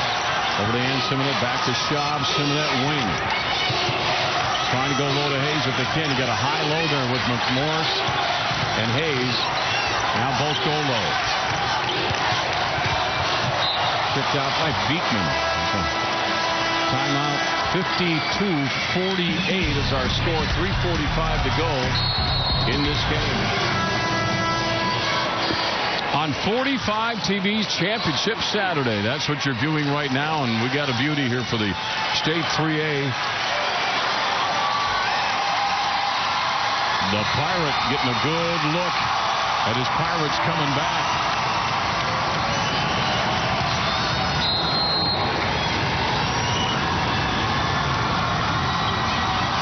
At halftime, it was a 5-point lead for Marshall. Right now at 4, so it gives you an idea. It's been a pretty consistent game here all evening long, the first of 2. McMorris, the pass to her a little bit off, and that usurping defense of Marshall. Beckman goes down hard, and just frustrated there for McKenna Dubois, who didn't try to do any contact, but the feet got tangled up and she tripped. I think that's going to be 4 for her.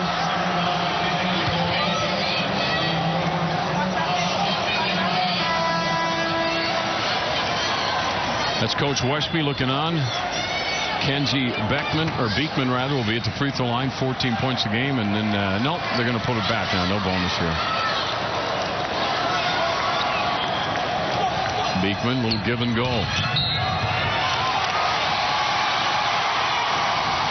a lot of times you see the guards put those arms out. Sometimes it's called, sometimes it's not. That one it was. If you use it to your advantage to push ahead, then they're going to call it.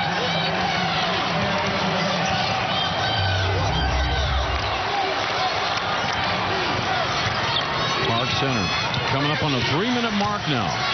Simonette's had a strong game. Hayes, low post, double teamed. The freshman kicks it back out. Smart move. Good decision by Hayes. McMorris, boy, they cut her drive off. That is where she's adept, man. She gets on that right side or left side, and Beekman picks the ball up. Might have hurried the shot. Hard to blame her the pace of this game, and here comes Park Center. 2-on-2. Simonette. A 2-point game and coming up on 2.5.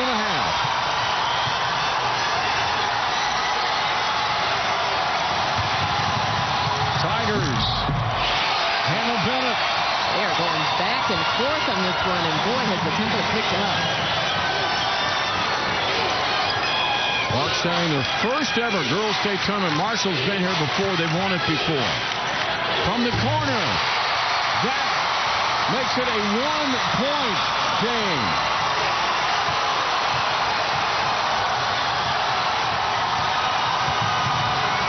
Last Park Center lead was 5:42 of the first period. All calmly and collectedly. That is Hannah Bennett. She turned around, looked, no one was there, and that was a quick release. Great game here. Crowd really into it. Hayes, the freshman, driving to the hoop. She's got it. Michaela's got another bucket. And back to a 1-point spread as we come up on a minute and a half. How do you stop that? Graff. Beekman, Graff. Here comes a trap. Going to dribble through it to Sarah Bicey. Bicey looking at the basket. She lines up her shot, and she puts it up. Their outside shooting is outstanding. Gutsy. Nobody's afraid to toss it up there, are they? 58-55. McMorris. Schaub, cross court. DuBois. Hayes. DuBois pulled way up, or Hayes rather, way outside right now. Up, down to a minute. What a game for the state title. Hayes down low, looking for position, fouled. Did the double team, and she got through it. Michaela, the freshman, averages 9.4 a game. Tonight at 11. She said 2 games of 16 in the quarter and semi. No problem.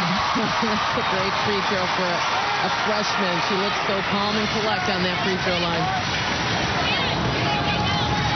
Michaela Hayes can make it a point differential. Look at the emotion over that Park Center bench.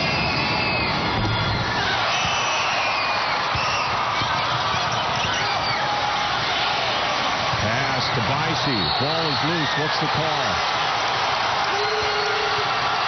Foul on Park Center. Park Center just needs to gather themselves right now. There's 45 seconds left in this game, and as we know, that's lots of time.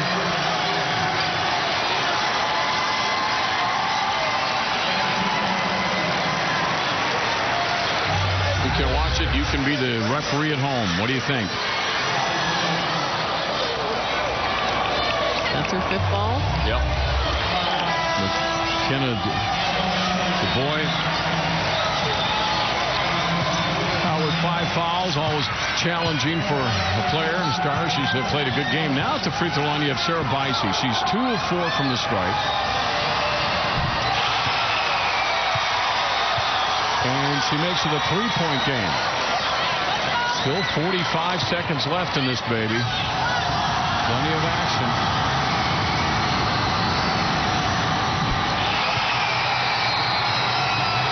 Timeout. Marshall, 60-56.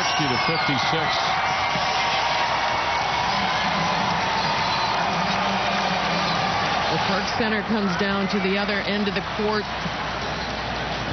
You either want to feed Michaela Hayes and see if you can get a 3-point play out of that, or you get it to their star, Kayla McMorris, and see if she can cut to get open and get to the basket. Well, it was Callie Graff, as you recall, Leo, the game-winning free throw in the game against Fergus Falls, the Otters, in the semifinal. Very dramatic. So she had that game winner, and then Park Center beat Washburn 63-50. So their game wasn't obviously nearly as close, but that was still a good game. Yeah, it was a great game.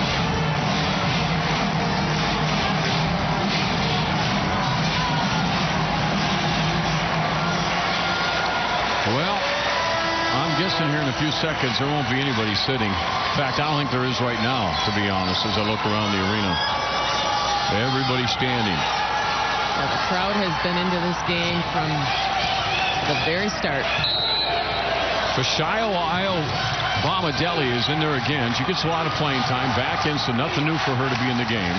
McMorris winding her way to the basket right off the back of the iron. Just kind of laid on the iron. Looked like she put it up with a nice touch and rolls off. Here comes Marshall with pressure. And a turnover. That's a big turnover. 30.5 on the clock. Chris Vanderhyde, year 1, and he's in a state championship. High pass, Danielle Schaub, the freshman, to McMorris. Going to penetrate the lane. Up. Timeout. 2-point game, 24.1 on the clock for the state championship.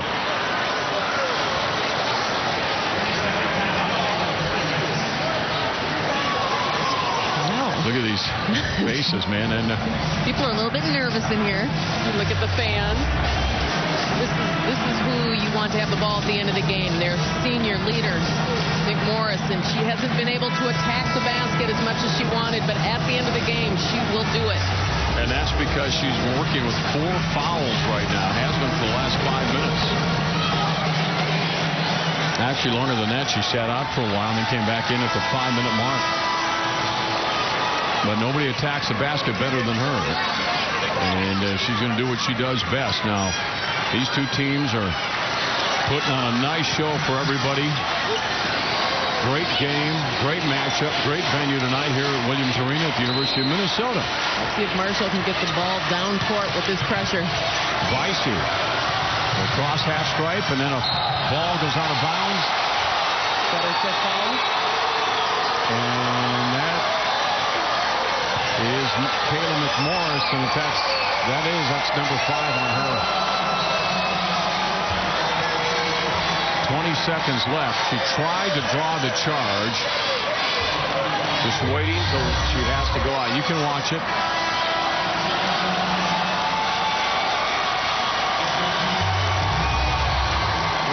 As we know, that's a tough call to make.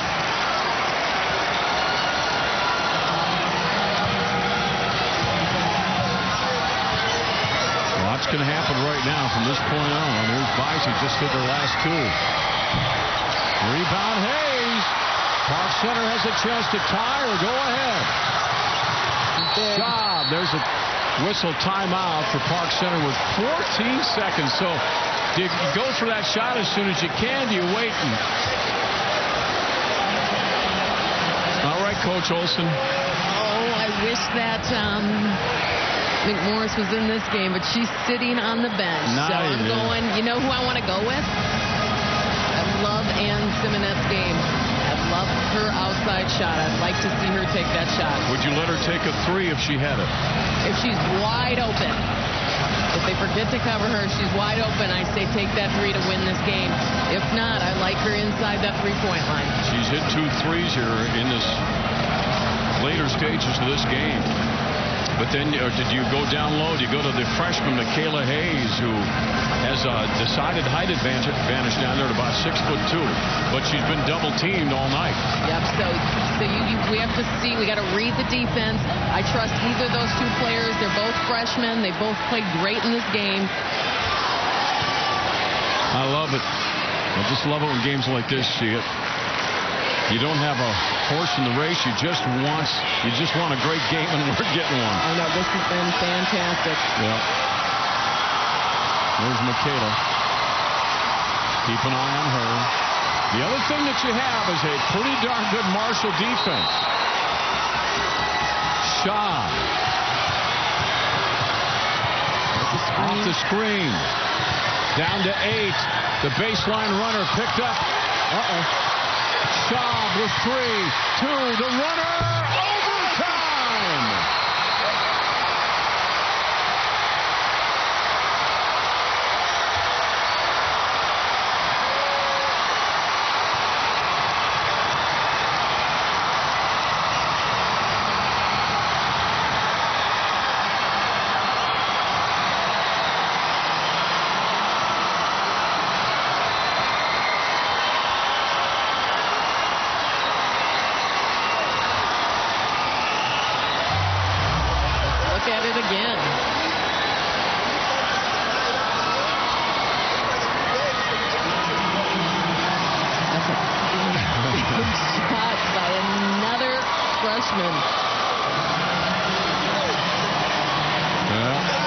Just in the nick of time.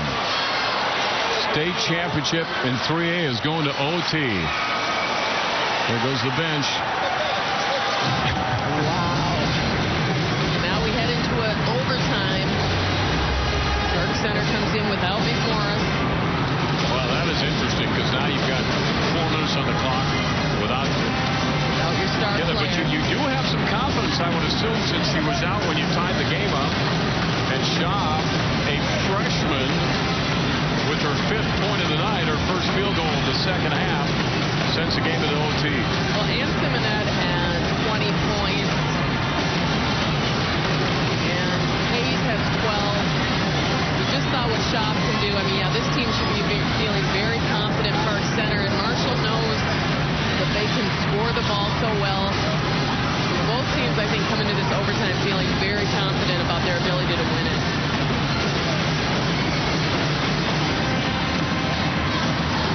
Great matchup. This is our first overtime game of the tournament that we've broadcast? That we broadcast, yeah. There was one, the record-setting overtime game. Oh, right. That was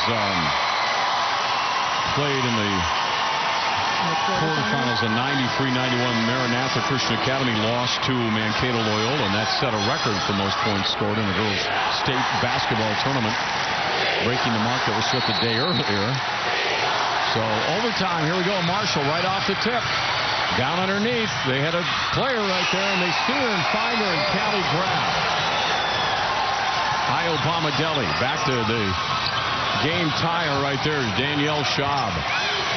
Let's see how Park Center responds. And you told us earlier Danielle's sister Hannah got hurt earlier and can't play in the tournament. Wilson stepped into that starting lineup. High pass, knocked around, tough defense. Tigers with the ball. In overtime, state title on the line. Here's Kenzie Beekman trying to set up her offense. Grab. Oh, boy, that was close. Almost got taken away right there. Nobody sitting in this arena. Bodies go down. Ball rolls out of bounds off Park Center. Yeah, I don't think the Park Center fans have been sitting for a good 10 minutes now. No, and there's a lot of them. I guess they just looked behind me and noticed Marshall's all standing up too. Corner shot. What's the call? You step over the line? Turnover. Marshall.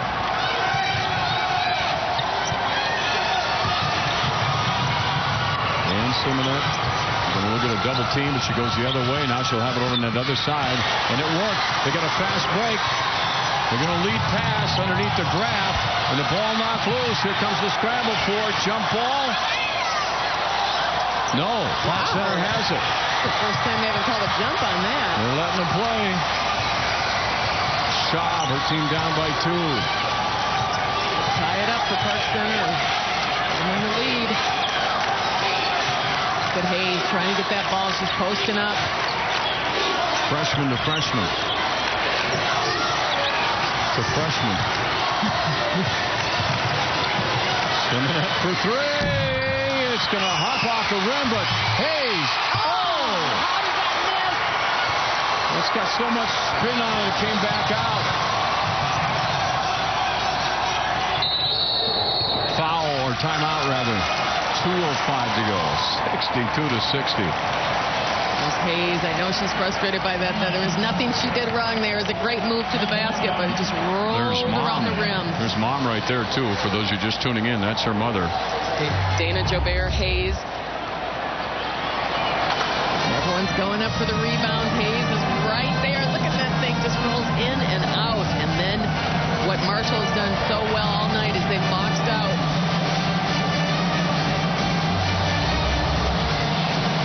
That's why you stay with the play. I mean, they could even see players kind of turn their heads getting ready to go the other way. I don't blame them. It looked like it was down. So a timeout's called. Dan Westby of Marshall along with Chris Vanderhyde exchanging strategies here and challenging one another. And boy, they got a good chess match. Park Center band. Bloomington Kennedy team all up here watching the game as well. Oh, are they really? Yeah, they're sitting in the corner right there.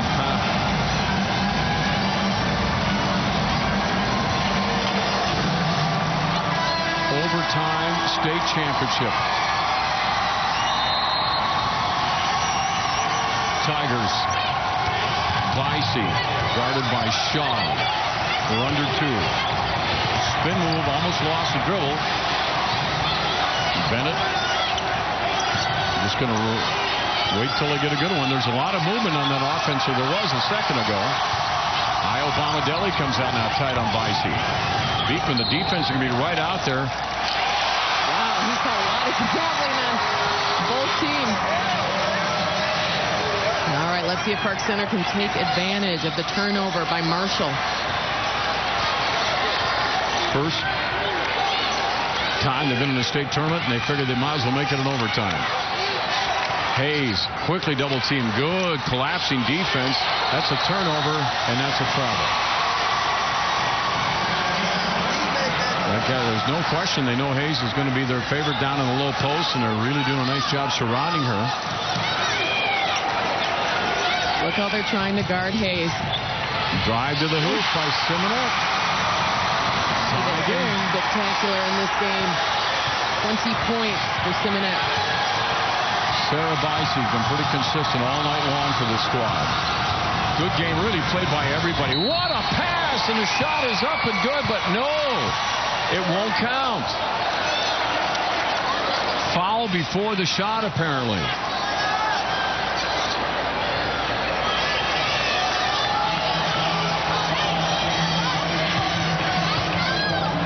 Foul on Olivia Peterson before the shot. That might, we'll watch it. Otherwise, it would have been an easy 2.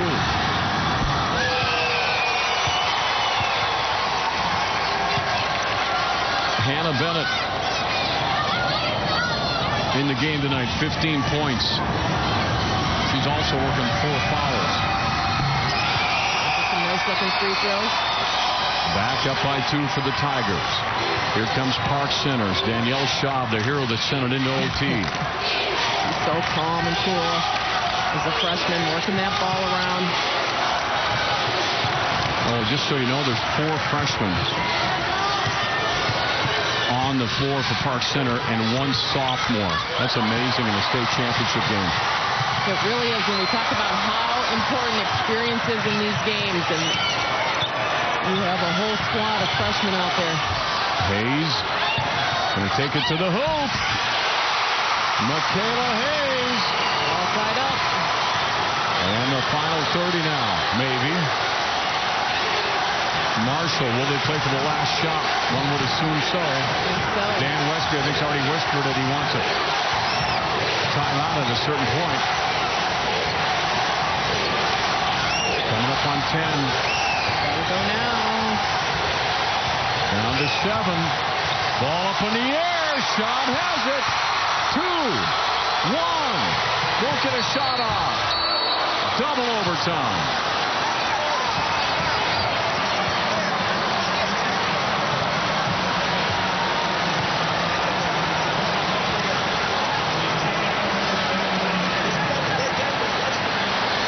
Points scored by each squad in the OT. Now we'll do it again. Yeah, we've seen both teams really lock down defensively, and both teams just a little bit more hesitant on the offensive end as well. I mean, every point means something big, so you think a little bit more before you take those big shots. Danielle Schaub has been the player of the in the crunch time, man. She's coming up with the plays. That time getting that loose ball. There's the Kennedy team waiting to come on the court to take on Eastview. They're going to have to wait just a little bit longer. Eastview must be hanging out in the locker room. They got to wait through a ceremony, too. Oh, that's right.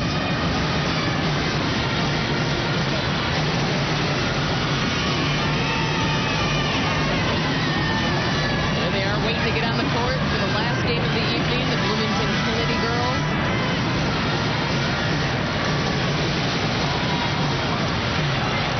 Last time a team won a state championship in overtime, Bloomington Kennedy. You just saw them sitting over there on the sidelines waiting for their game to go. Now back to center court. 4 more minutes up on the clock. Williams Arena buzzing. Nobody has sat down in about 30 minutes.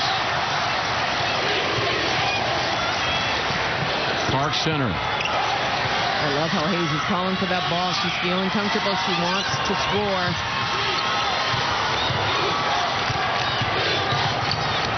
Oh, boy. Beekman waiting for that. Really good at that, Beekman. Ball goes over to Marshall on the turnover. She's a 1,000-point scorer and going to college to play volleyball.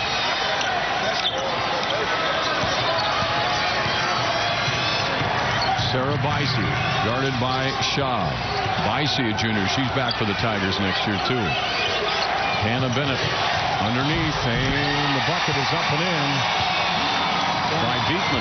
The Tigers have scored in that exact way about 4 or 5 times in this game. Park Center, Simonette covered up, and Beekman goes for the steal. Simonette picks it up, can't get the shot, tipped out nicely. Nice play by Olivia Peterson. Iobamadeli. That is Simonette looking in the middle. Peterson's there. Hayes going down to the low post. She's got a one-on-one match, but you know as soon as she touches it, they collapse. Yeah, they sure do, but she's calling for it. She sets the screen here for her freshman buddy. Peterson making the plays by Iobamadeli. Rebound, Park Center again. And Peterson has Olivia Peterson, the sophomore, the old veteran out on the floor for Park Center, has made 3 consecutive very valuable plays for this squad. 2:44 to go.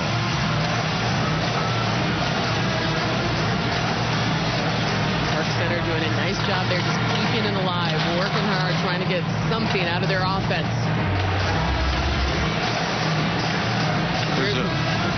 Marshall does so well. Right down, right-hand side. Kenzie Beekman, she has been big in this game. They took their time. When they came out in that second overtime, they looked very calm. Yeah, both coaches got the attention of their team. No, I mean, nobody is not paying attention to what's being said. Look at even on the reserves are paying heed. The Pirates trying to listen a little bit too, it looks like. No difference does it look if McMorris is in the game for Park Center. Yeah, keep in mind, Kayla McMorris is going to Wisconsin, one of the best players in the state, a Miss Basketball candidate. On the bench, had 5 fouls. That was before the overtime, the first one.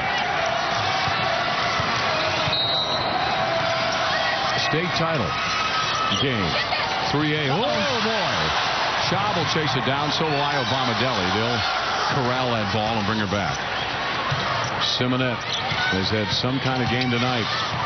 Little give and go. Nothing there for Hayes, so she drives in, muscles away, and can't get the ball to drop. It was a good looking shot. That was a good look. So Bizey with the spin move. Defense falls down, and she sees it and attacks. Iowa-Bomadelli rebound. Hand off to Schaub. We're in double overtime. State title on the line. Simonette underneath, feeds it off. Peterson shot, not going to go. Graft.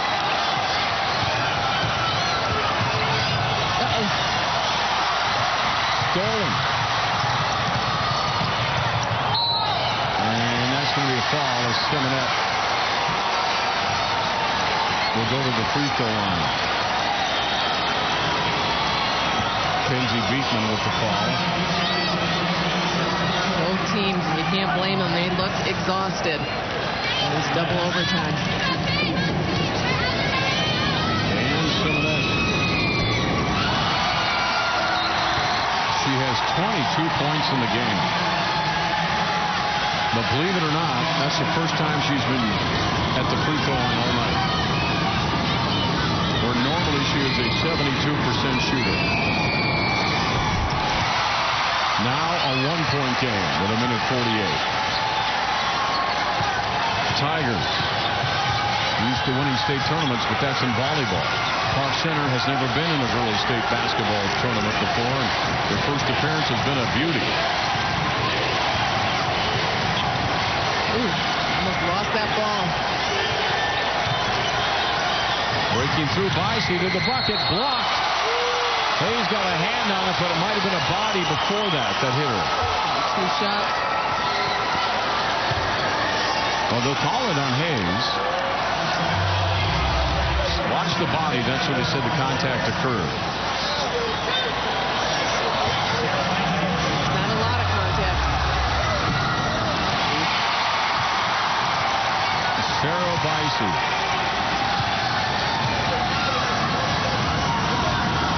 4 for 8.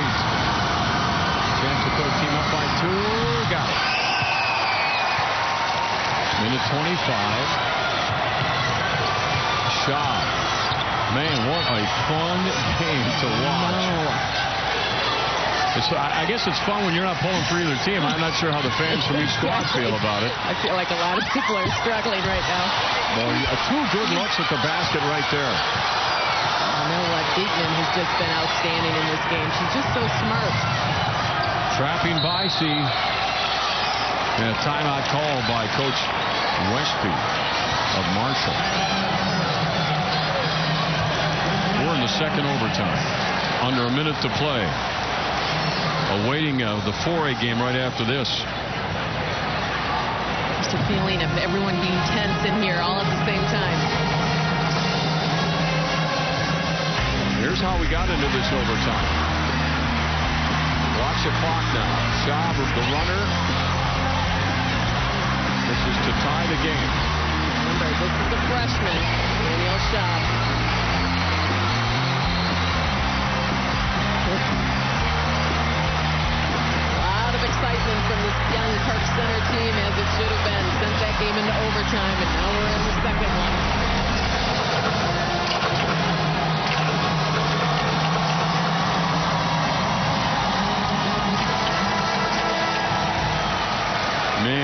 it is tense in here. I don't know if all the air is going to go out of the Williams Arena when this one's done. Oh, I just know this is going to be a hard game for either team to lose. There can't be a soul standing at the concession stand right now. Sales are quite poor.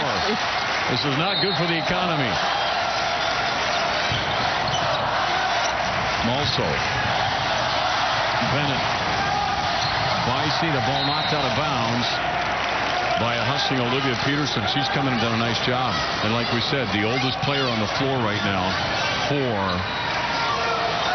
the Pirates. 4 freshmen and a sophomore in the lineup for you. That's incredible. 50 seconds left. Marshall's going to try to... Oh, my goodness! With the steal. Danielle Schaub is making a name for herself as a 9th grader. Tied up. What a steal. Beekman needs some help. Timeout. Amazing. It's Danielle Schaub. Has done some amazing things in this game. I told you before, I maintain if you're a freshman or an 8th grader in the state tournament, you just don't recognize that you may never get back here again. You don't put, you're just going to, it's just cool as heck. Yep. You get stripped, and there's no one around at all defensively. Okay, what's being said in the huddles right now? And those little easy layups, as we know in these big games, are not usually easy. So now we're all tied up again. That's what's funny about all these little freshmen out there, as you were saying, Dave, is do they know how big it is and that this might be it? You might not ever get back. I don't think they're thinking about that at all. They look cool, calm, and collected. How they do. Well, they got no choice at Park Center. You got 4 freshmen and sophomore, and then at Marshall, we got great experience. This has been an awesome game. They all look great out there. 2 great teams.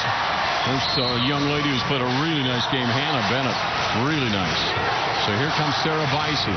I don't know anybody who's played a bad game, to be honest. I really don't. You're right. Bennett. Malso. Bennett down to 19. That last shot. Beekman. Ooh. He almost had it. Vicey kicks it out. 9 now. 8, 7. Under the bucket of 6. Stolen. At Park Center. Timeout. Pirates with 2.2. Let's see if they replay and look at the clock. I can already see Chris Vanderhyde saying, hey, wait a minute. Give us the right time on the timeout. And then he also wants to know where they're going to throw the ball in bounds before he goes in and talks to his team. 2.2.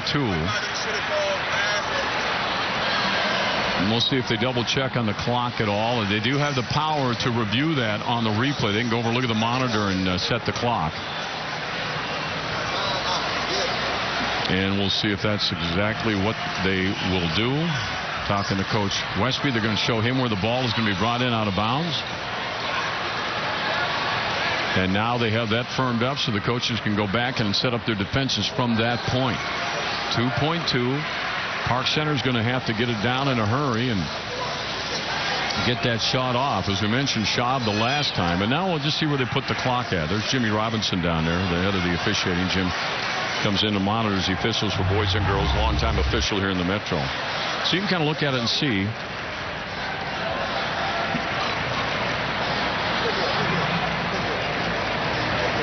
Hard to tell where he called the timeout here. Okay, now let's look. Okay, look. The back. Right there it is. 2.9. So they're going to change that.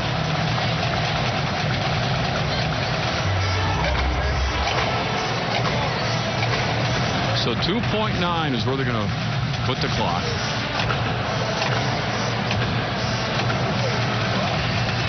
We're in the second overtime right now. Kenzie Beekman.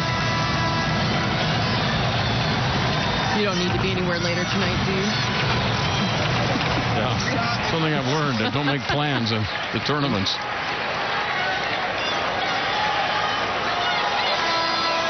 Man, I just love this, Leah. I just love it. Amazing. But like I said, it's easier for you and I to sit here and I'm just happy I'm not standing. We just want to watch. Yeah, we just want to see a good game. Yeah, this has been great. I can't imagine being a parent of any of these players out of right now. All right. Schaub throws up a desperation shot, and we're into our third overtime. All right. Well, originally I would have said that a third overtime would probably favor the Marshall Tigers because they do have more experience. But this freshman group and the sophomore that Park Center has put out on the court doesn't seem the least bit rattled. No, they sure don't. Schaub again, the three-pointer. Look, it looked pretty good from here. Yeah. Just a little too much. I'll tell you what, I would have went with Schaub. What she's done to get the team here in the first place. The Class 3A championship.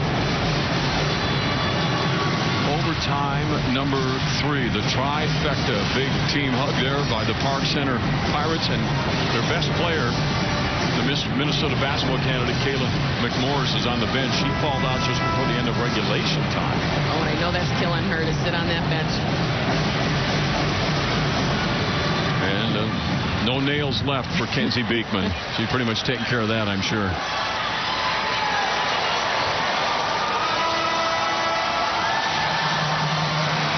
The only time I really remember seeing the Marshall Tigers rattled is when they were trying to get that ball up court. And Hannah Bennett was saying, I need some help from someone, and she was yelling at her teammates. And then her coach called the timeout. Kenzie Beekman, if you were able to see that shot, was saying to her teammates, we can do this. We can do this, is what she was telling them. What just happened? Here's Park Center. Trying to go down low, Michaela. Back out to Simonet. Schaub. Take some time off the clock. Yeah, they're not going to take a bad shot. There's Simonet. She's good out there. Little shy of the mark. Marshall with the rebound. In the box out. Now you got a 3-on-3, but will you take it? Probably not. They're going to pull out and run their offense. See if they can get their little layup on the right side block. Bennett. Beekman. 1,000-point score for Marshall. Going to play, as you mentioned, volleyball at Southwest State next year along with Hannah Bennett, her teammate. On the drive. Ball is up for grabs. Marshall basketball.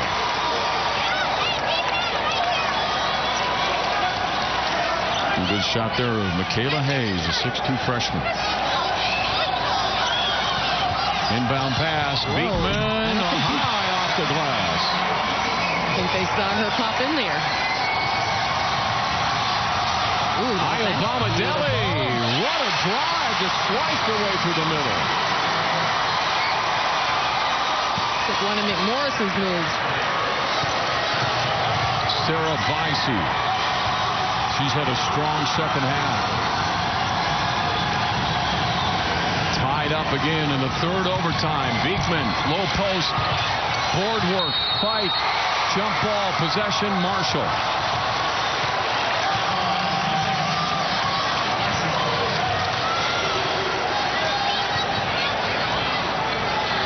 They've kept these two lineups in there pretty much for the whole overtime, too, all three. They haven't switched around. Graff wants that drive, and a travel.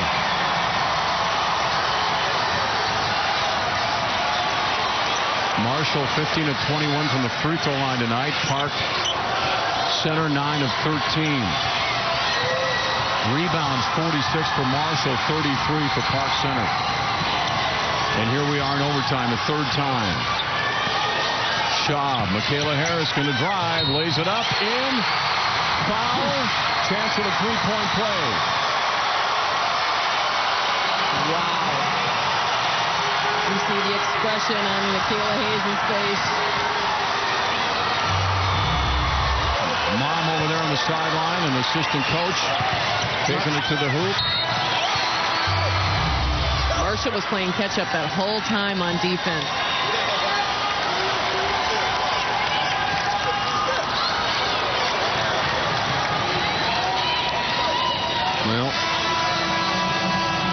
It's a foul out, I'm guessing, on it is on Hannah Bennett. And that's why you're seeing the teams go back and chat right now. So Hannah Bennett, who's been really instrumental for this team, 16 points for Bennett, and she will leave the game. That is the first lead in a long time for Park Center. Who got him there? Way back at first half. First half since Park Center had the lead. Michaela Hayes trying to extend it to Flea. Soft. Rebound. Pirates. Huge. That is big. Well, they can just take their time on this a little bit and work their offense. They can take their time, but I don't know if they know how to take their time. They're doing it right now. Both these teams can get up and down the court in a hurry. And actually, Marshall is the second highest scoring team in the state in 3A, right behind Waconia, who was getting triple digits a fair amount this year.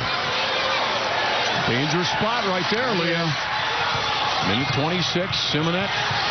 Beekman, she's so good at that. Comes from behind. Schaub, the freshman, grabs it. We saw Beekman made an outstanding play on a fast break earlier with that same kind of thing. Now a weave. They've got a weave going. Obama-Deli. Oh, lost control of it. Marshall has it. Timeout. Dan Westby called a timeout before they could call a travel there. 71-69. Minute 4 to go. He saw what was happening and wanted to get that play stopped, and everybody grabbed their composure.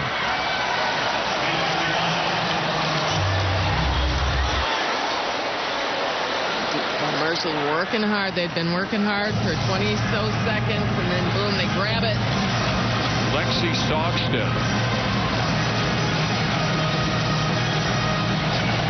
I mean, both defenses are cat-like, too. You lose control of the ball just for us. You're in trouble. Yeah, short time, and they're there. This is going to be one tired crowd. Now, what has to happen at the end of the Gay Award ceremony is you have to have these crowds go out, and then the other schools' crowds come in. I don't know if these crowds, right now is going to have enough energy to walk out of this building. Oh, my goodness. Well, this has been one we're going to be talking about for a while. Well, we're in the third overtime. And what's interesting about it is you have for Park Center freshman,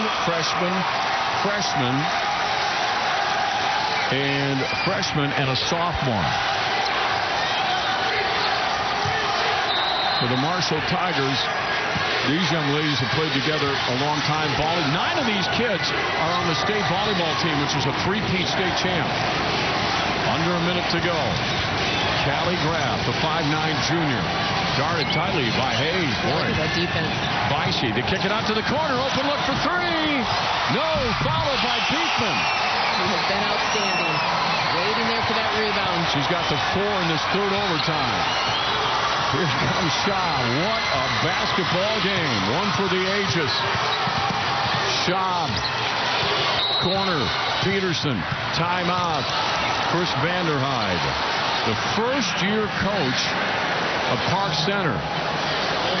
He's always going to remember. You always remember your first year. I think he'll remember this one. You're not going to forget hardly a thing about it, I don't think. Northwest Suburban Conference with Andover, Anoka, Armstrong, Blaine, Centennial, Champlain Park, Coon Rapids, Elk River, Maple Grove, Osseo, and Park Center right here in this game. Look at the rebounding. I just think Marshall's done a great job boxing out, getting rebounds at key moments. But what's been taken away from them in the last, I don't know, 3 overtimes or so is their ability to hit the big outside shot. And they were doing that quite frequently in the first half and early on in the second. Marshall plays in that Southwest Conference along with Windham and Laverne and Jackson County Central, Worthington, Pipestone's in there, Redwood Valley's in there. And they have a heck of a winning streak going on. I think it was a 37-game winning streak in their conference right now. That's how good they are.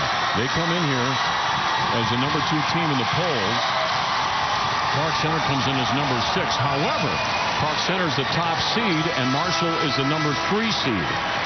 Fergus Falls was the 2 seed. That's who Marshall beat in the semis. Here we go. 29.3 and knotted up in overtime. Number 3. And Simonette on the baseline. The runner is up. There's a foul. Foul with 21 seconds. Are you surprised she went to the hoop that quick? Not necessarily. She had an open lane. 25 points for her in the game. But surprisingly, only been to the free throw line twice. And that was in the overtime. So this will be her 3rd attempt of the night. Still with a chance to put her team up by 1. Get support from her teammates. The 5'5" freshman one more time.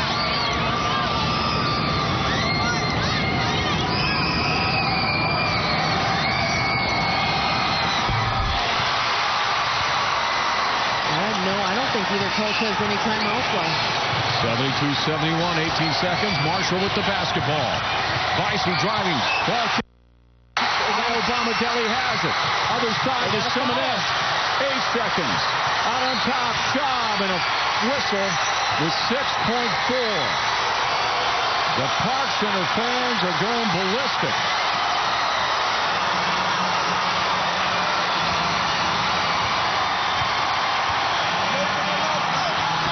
Yeah, there you heard the referee say no timeouts left.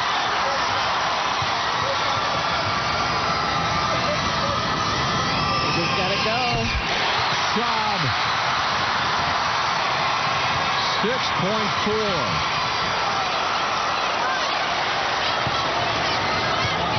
Trying to make it 3. Not going to go. Rebound knocked out of bounds. Marshall basketball with 4.7. Oh, my goodness. Okay. No timeouts left. Inbound pass. 4.6 seconds. Get it to Kenzie Beekman. And it's picked off by Park Center. Park Center in their first appearance in a state tournament has won it all. The state champions for 2014 celebrate with a 73-71 triple overtime victory.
Let's go down for the award ceremonies. We all take one collective deep breath. Ladies and gentlemen, we would like to begin our awards ceremony. At this time, we will present the 10-member Wells Fargo All-Tournament team, chosen by members of the Minnesota Girls Basketball Coaches Association. These students have distinguished themselves by their athletic excellence, leadership, team commitment, and exceptional sportsmanship. Presenting the trophies for the Wells Fargo All-Tournament team at center court is Darren Zielsdorf, Wells Fargo Vice President, Business Banking Manager. He is assisted by Lisa Lissamore, Associate Director of the Minnesota State High School League and the Director of this tournament. And now the 2014 Class 3A Girls Basketball All-Tournament team. From Minneapolis, Washburn, forward, Chase Coley.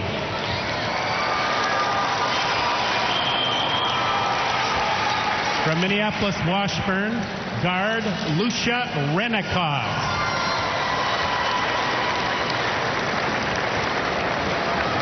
From Fergus Falls, guard, Bailey Strand.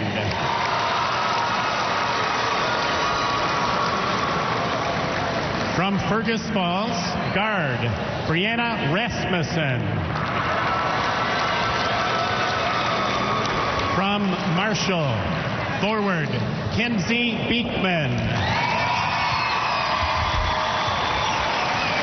From Marshall, forward, Hannah Bennett. From Marshall, guard, Sarah Bicey. From Park Center, forward, Kayla McMorris.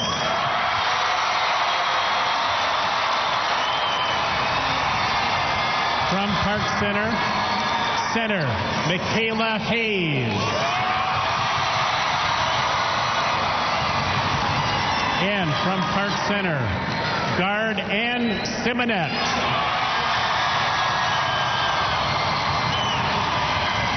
Please join Wells Fargo and the Minnesota State High School League in congratulating these outstanding student athletes. Ladies and gentlemen, the 2014 Class 3A Girls Basketball All-Tournament team.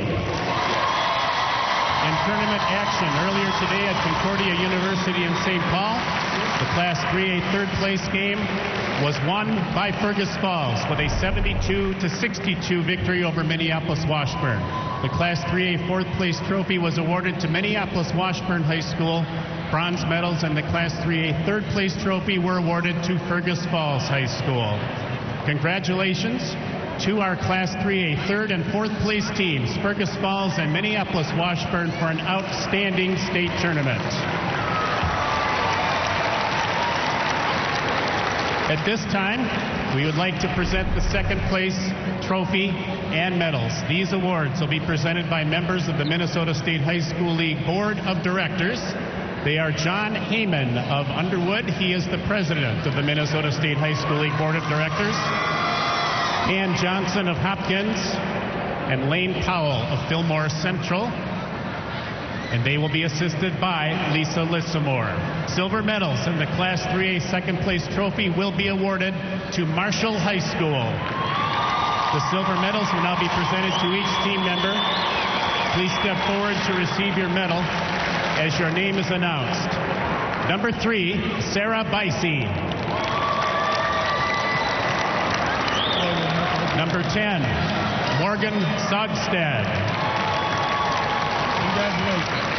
Number 12, Haley Bennett. Number 13, Mara Mulso. Number 14, Kenzie Beekman. Number 20, Megan Naughton. Number 22, Hannah Bennett. Number 23, Rose Anderson. Number 24, Callie Graff. Number 30, Bria DeRook. Number 32, Gabby Hess. Number 33, Lexi Sogstad. Number 34, Abby Luwaji. Number 40, Emily Bicey. Number 42, Cammie Hoover. Number 44, Jackie Petrick. Student manager, Anna Sano. Student manager, Natalie Petrick. Assistant coach, Brian Engels.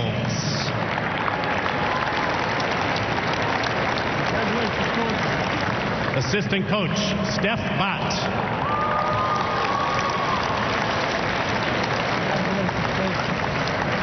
Head coach, Dan Westby.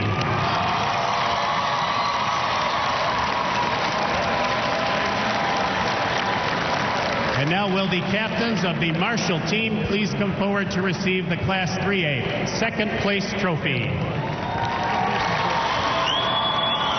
Congratulations to Marshall High School, second place Class 3A Girls Basketball for 2014. Ladies and gentlemen, the 2014 Minnesota State High School Class 3A Girls Basketball champion is Park Center High School.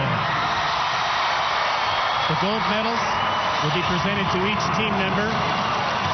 Please step forward to receive your medal as your name is announced. Number 4, Summer Blakemore. Number 5, Danielle Schaub. Number 11, Ann Simonette. Number 13, Olivia Peterson. Number 14, Kristen Audette. Number 15, Samantha Berg. Number 20, Megan Dubois. Congratulations. Number 21, Hannah Schaub.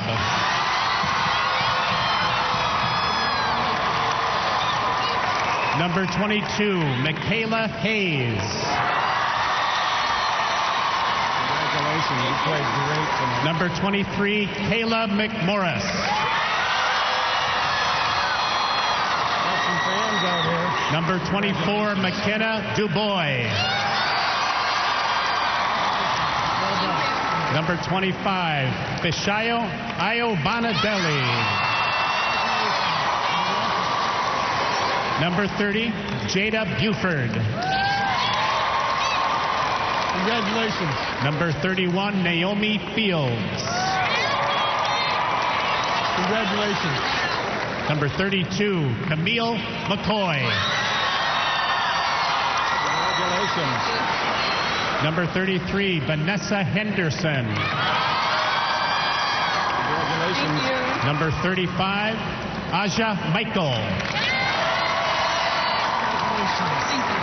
Student manager, Sia Tamba. Assistant coach, Art Crutch.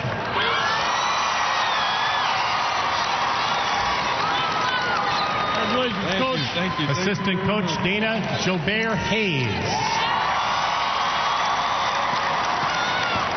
Congratulations, coach. Thank you. Head coach, Chris Vanderhyde.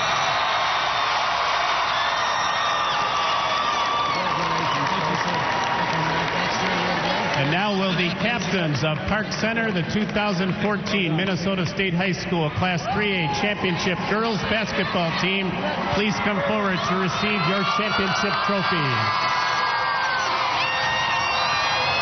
Congratulations to Park Center High School, state champions, Class 3A Girls Basketball for 2014.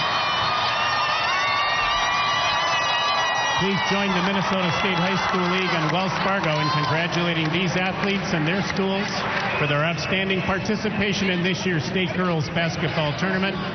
The awards ceremony is now concluded. We thank you for your attention. What a game. Marshall had a 9-point lead with 5:08 left before this game was forced into overtime. In fact, they led for 39 of the 48 minutes of play, but it was back and forth. Good game. Really well played, Leah, too. That's the thing. I mean, it was a fun game to watch. We said it at halftime how much we were enjoying this thing. Yeah, hats off to both teams. I know this is a difficult one for Marshall to lose, and just such a great game. And Park Center, how impressive. All those young players out there looking like seniors. They really showed a lot of pride in their community and a lot of pride on the court. Well, I was just talking with the Washburn head coach, Coach Coley, and he looked at me and said, "You realize that was 4 freshmen, a sophomore?" I said, "I realize it. Do you?" He says, "Yes, I'm scared playing him next year." That was, he's the one who should be worried about it. Yes, exactly what he said. But it's nice to see his daughter get honored here on the all-tournament team, too. So played a great run for Washburn, and as she moves on to the next level. But here tonight, it's all about Park Center. I got to tell you, the fans from Marshall and Park Center were beyond fabulous tonight. Loud, making noise, but the biggest thing is the turnout. They really came out to support these two schools and these two communities, and that was so well worth it. Man, was that fun. Just a fun night here at Williams Arena. And Leah, nobody stood. Now, if you're in the concessions, you're probably making pretty good money. Exactly. Everyone's buying water and trying to relax a little bit. No, but literally everyone was standing for sure for all the overtimes. And I think for most of the last 10 minutes of the game, of the regular time game. So it was, it was something different in here. And I think people appreciated just how well played that game was. Now, pretty exciting stuff. In fact, Tori's going to talk with, in just a second, with somebody from the state championship team, Park Center Pirates. Marshall coming up with a great season, outstanding season. And let's head down and see who he's got with him courtside. Tori. Well, I got a couple of heroes, some old veteran players. No, wait a minute. I got a couple of freshmen that helped seal up the first Class 3A state basketball championship ever for Park Center. Danielle Schaub and Ann Simonet. And I got to talk to you first, Danielle. What a shot at the end of the game. Take me through it. He ran the play to get a high screen from Michaela, and it wasn't open, so I just took the last second shot and got it. What was the emotion like when you saw the ball go up in the air with no time left? Oh my gosh, it was just so loud. I was so excited. I was jumping up and down because we were playing more time for us to come back and win it. So you get into the overtime. Now things settled down, and you guys kept going on and on and on. You had 4 freshmen on the floor and only 1 sophomore. What was it about you guys' play that helped you get over the top? Well, we have a lot of chemistry, and we want to do it for Hannah, who's hurt with an ACL, and Kayla and McKenna, who both fought out. We want to do it for them because it's Kayla's last year, so we did it. How about you, Ann? It was just, we're used to playing together. We're all freshmen, so we've been on the same team, so we knew where each other were on the court, and we just really worked together out there. First championship ever for Park Center. How would you sum it up? Being able to do this with one of your best friends. I'm just so happy. I don't even know what to say. I'm just so excited, especially to spend it all with the team. We all get along really well. Congratulations. Go celebrate your title. Wow, Chris Long, a couple of happy freshmen. How will they top this? They only have 3 more years to go. 4 freshmen and a sophomore bring Park Center down the stretch and deliver them their first ever state championship. They beat Marshall 73-71 under some very unlikely circumstances. And look at Chris Vanderhyde. You understand why he's so happy. We will break down this game and show you how Park Center arrived at their championship. We will also set up the final game of the season. We will have the Class 4A championship for you after this. But Park Center beats Marshall 73-71, winning the Class 3A championship. We'll be right back here on 45 TV after this.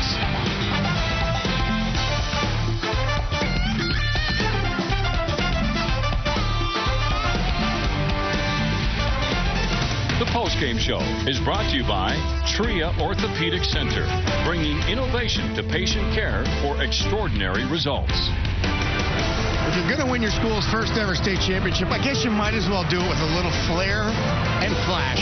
Park Center, 3 overtimes, beating Marshall 73-71. Chris Long back with you here at Williams Arena, rejoined by Jenny Johnson and Marissa Layton. Jenny, catch your breath yet? That was a pretty unbelievable finish to that game.